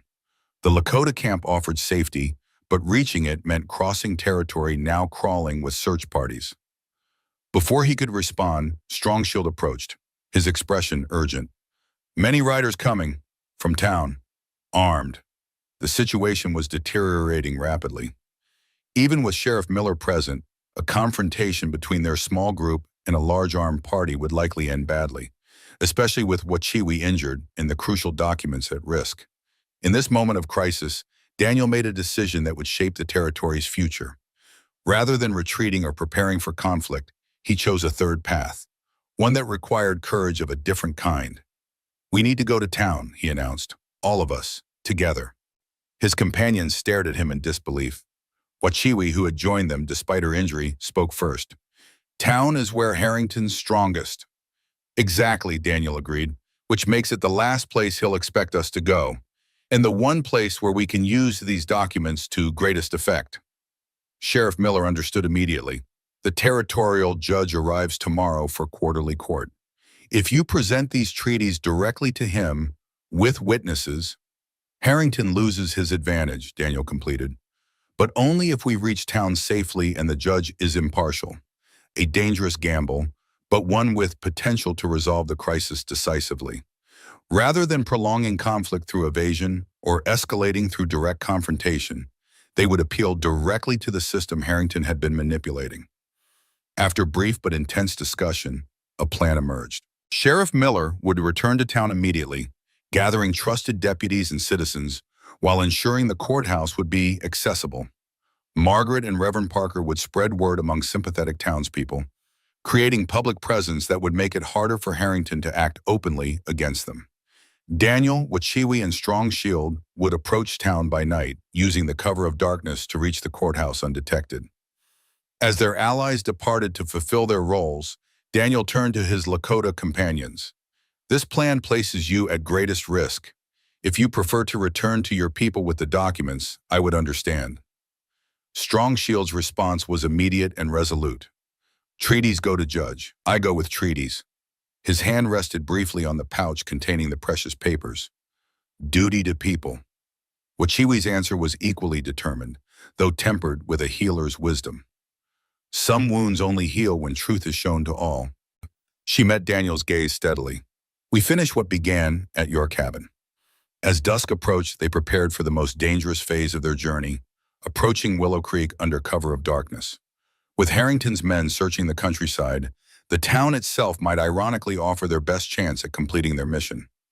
Daniel helped Wachiwi mount behind him once more, her wounded leg making independent riding impossible. Strong Shield secured the treaty pouch inside his clothing, distributing other evidence among all three to ensure something would survive if they were separated. The path ahead was fraught with danger, the outcome uncertain. Yet as they rode toward Willow Creek in the gathering darkness, Daniel felt an unexpected sense of rightness, as if all the broken threads of his life were finally being woven into a coherent pattern. The doctor, who had fled from responsibility, now rode deliberately toward it, accompanied by unlikely allies in a cause that transcended cultural boundaries. Whatever awaited them in Willow Creek would not be the end of their story, but the beginning of a new chapter for the territory and its peoples. The healing Daniel had sought in isolation could only be found in connection, with the land, with its diverse inhabitants, and with the purpose he had temporarily abandoned but now reclaimed. The night enfolded them as they rode, three figures moving toward an uncertain dawn, carrying truth as their only weapon against power and prejudice.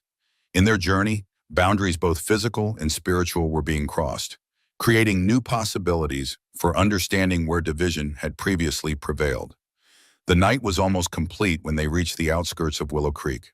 The small frontier town lay mostly dark, with only a few lanterns glowing in windows and outside the saloon. Sheriff Miller had left a signal as promised, a single lantern burning in the window of his office, indicating their path was clear.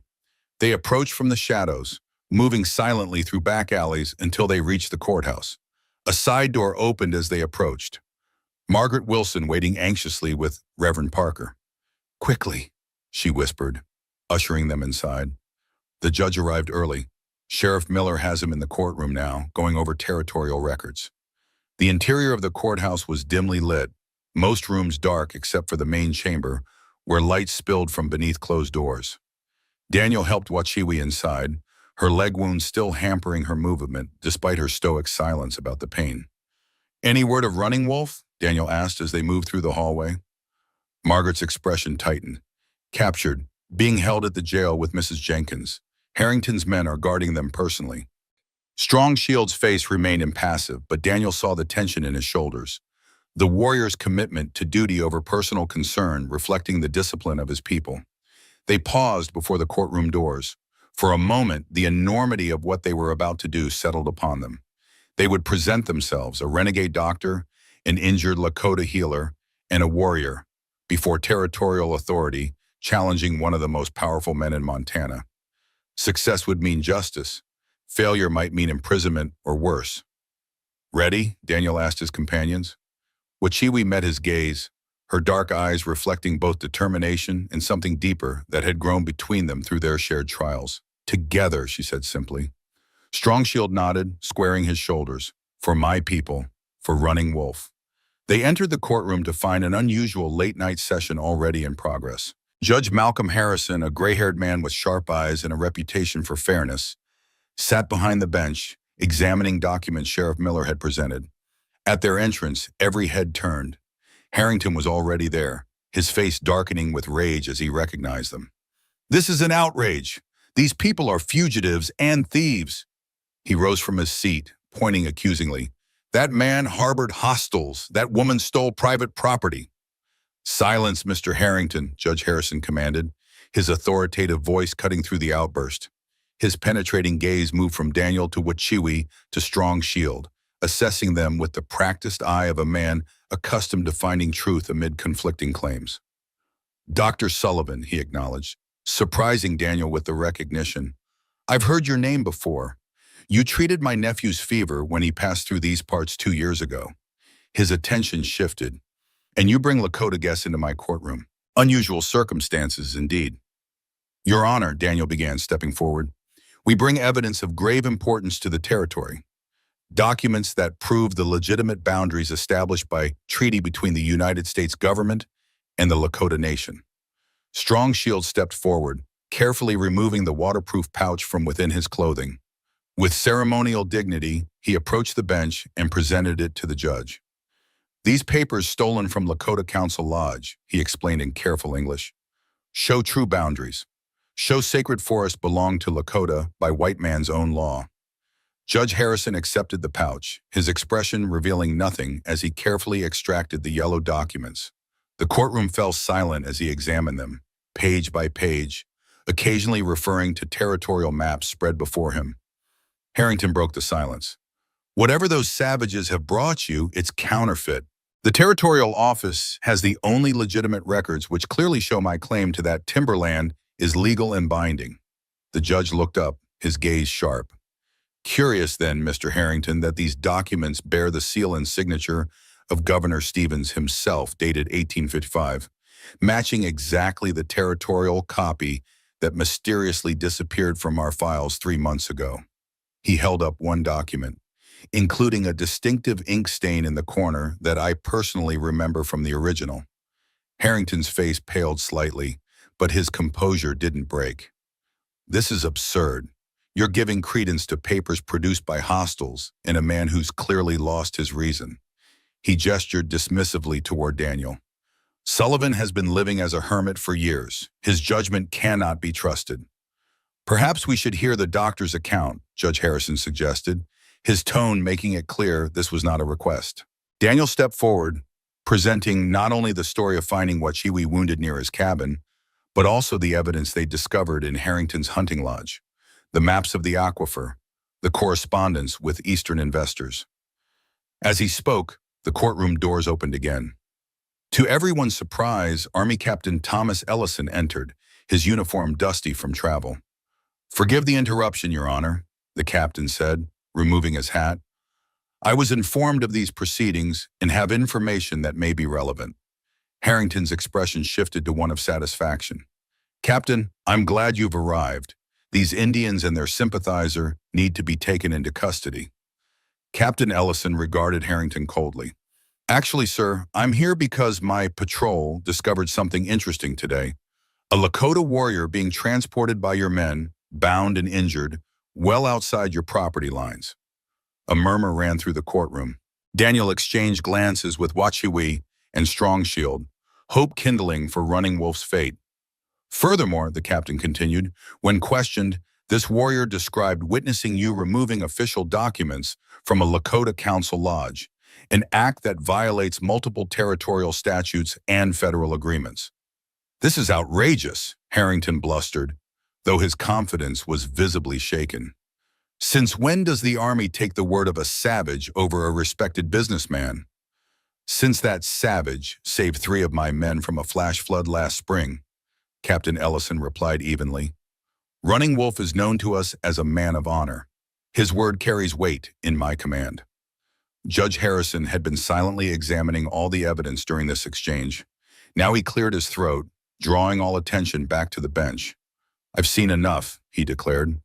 These treaty documents appear authentic and match my recollection of the originals. They clearly establish the sacred forest as Lakota territory under law. He fixed Harrington with a stern gaze.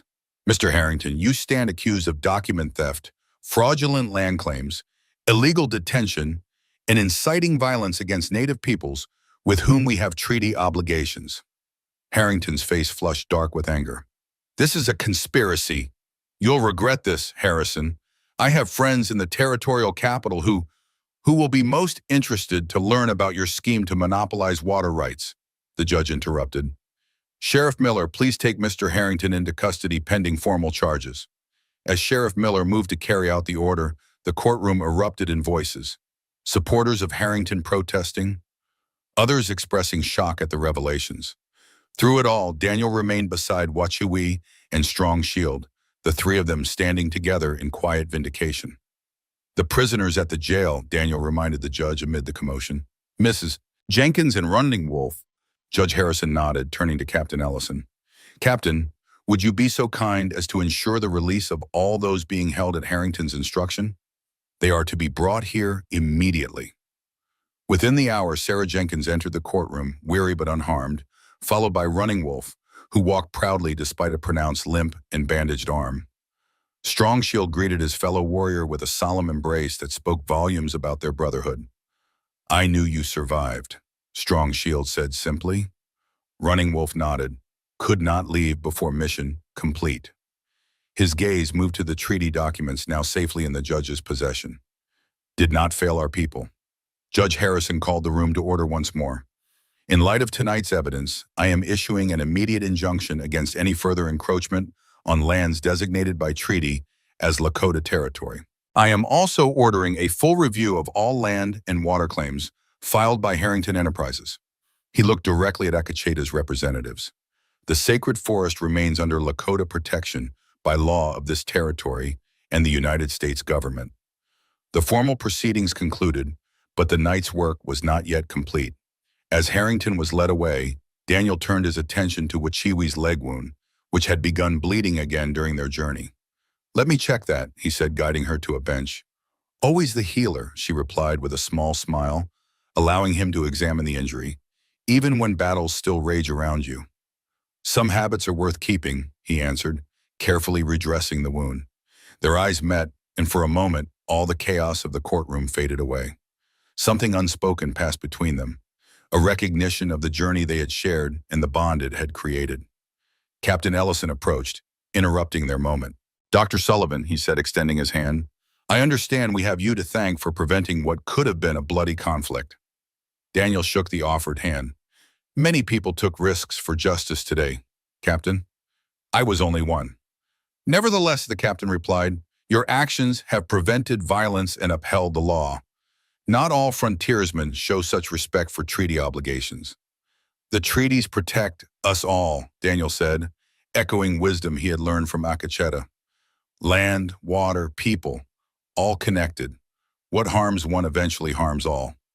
Dawn was breaking as they finally left the courthouse. News had spread quickly through the small town, with curious onlookers gathering despite the early hour. Margaret Wilson approached with hot coffee and news. Words spreading about Harrington's schemes, she reported. Most folks are shocked. They never knew about the aquifer or the treaty violations. She handed cups to Daniel and Wachiwi. Things will change now. For the better, I hope, Daniel replied. That depends on all of us, Reverend Parker said, joining them. Treaties are paper. True peace comes from understanding and respect. He looked thoughtfully at the diverse group gathered on the courthouse steps. White settlers, Lakota warriors, army officers, all temporarily united by this night's events. The journey back to the Lakota camp was considerably different from their secretive approach. Captain Ellison provided an escort of soldiers, not as guards but as protection and recognition of the new spirit of cooperation. Apache was waiting when they arrived, his face showing relief at seeing his daughter return safely. The treaty documents, copies officially certified by Judge Harrison, were presented to him with ceremony. You have done what many thought impossible, the chief said to Daniel as they sat around the council fire that evening. Brought truth to light using white man's own system. Not just me, Daniel insisted, looking at Wachiwi, who sat beside her father. Without your daughter's courage and wisdom, none of this would have been possible. Akacheta nodded thoughtfully. Wachiwi sees bridges where others see walls. A healer's gift. He studied Daniel closely. And you, Sullivan? What will you do now? Return to your empty cabin? The question carried weight, touching on decisions Daniel had been considering since their return. His isolated existence seemed hollow now, after experiencing connection and purpose again. No, he answered finally. I don't think I can go back to that life. Later, as the celebration continued around them, Daniel and Wachiwi found a quiet moment away from the others. They sat together on a ridge overlooking the valley, watching stars emerge in the darkening sky. Your father asked what I'll do now, Daniel said after a comfortable silence. I'm thinking of accepting Judge Harrison's offer to serve as a territorial doctor, treating both settlers and native peoples. Wachiwi nodded approvingly. Your healing hands needed by many. Good medicine should flow like water, available to all. And you, he asked, will you continue your training with Mahpia? Yes, she replied, but also learn more from you. She turned to face him fully. Perhaps together we create new medicine. Not just Lakota, not just white, but something stronger because it comes from both. Daniel felt something shift within him at her words, the final pieces of his fractured self coming together. Not as they had been before the war, but in a new configuration that acknowledged both past and future. Together, he agreed, the word carrying possibilities neither had spoken aloud. They returned to the celebration hand in hand, their connection a living symbol of the bridges being built between worlds once separated by mistrust and misunderstanding. Over the months that followed, the territory witnessed remarkable changes. Harrington stood trial and was convicted, his empire dismantled, and his stolen land claims invalidated. Judge Harrison, true to his reputation for fairness, established new protocols for treaty enforcement that respected native rights while allowing for coexistence with settlers. Daniel established a practice that served both communities, traveling regularly between Willow Creek and the Lakota camps. The small cabin where he had once hidden from life became a way station for this work, expanded now to include a proper surgery and dispensary where both Western medicine and native healing practices were honored. Wachiwi divided her time between her people's traditions and her collaboration with Daniel. Together, they created a unique approach to healing that drew from both cultures, documented in journals, that would eventually become renowned throughout the territory and beyond. Running Wolf recovered fully and became a respected liaison between the Lakota and the Army, working with Captain Ellison to prevent misunderstandings before they could escalate to conflict. Sarah Jenkins transformed her farm into a meeting ground where settlers and native families could trade goods and knowledge in a neutral, welcoming space. 1 year to the day after their first fateful meeting, Daniel and Wachiwi stood once more beside the creek where he had found her in the snow. The landscape had transformed with the seasons, snow replaced by wildflowers, ice by clear flowing water. Hard to believe it began here, Daniel reflected, looking at the woman beside him. No longer just a patient or even just a colleague, Wachiwi had become essential to his life in ways he was still discovering. She smiled, touching the eagle pendant that still hung at her neck. Flying Eagle guided you that night. He knew healing needed to happen. For you, for me, for all our peoples. Flower. Daniel took her hand, their fingers intertwining naturally. Some boundaries are meant to be crossed, he said, echoing words she had once spoken to him. And some, Wachiwi replied, her dark eyes meeting his, are meant to disappear altogether. The creek flowed on beside them, cutting its path through the land, not a boundary anymore, but a connection between what had once been separate worlds. Like the water that nourished both banks equally, the healing they brought moved in both directions, washing away divisions built more of fear than truth. The land remembered. The people remembered. And in their remembering, they found a way forward together.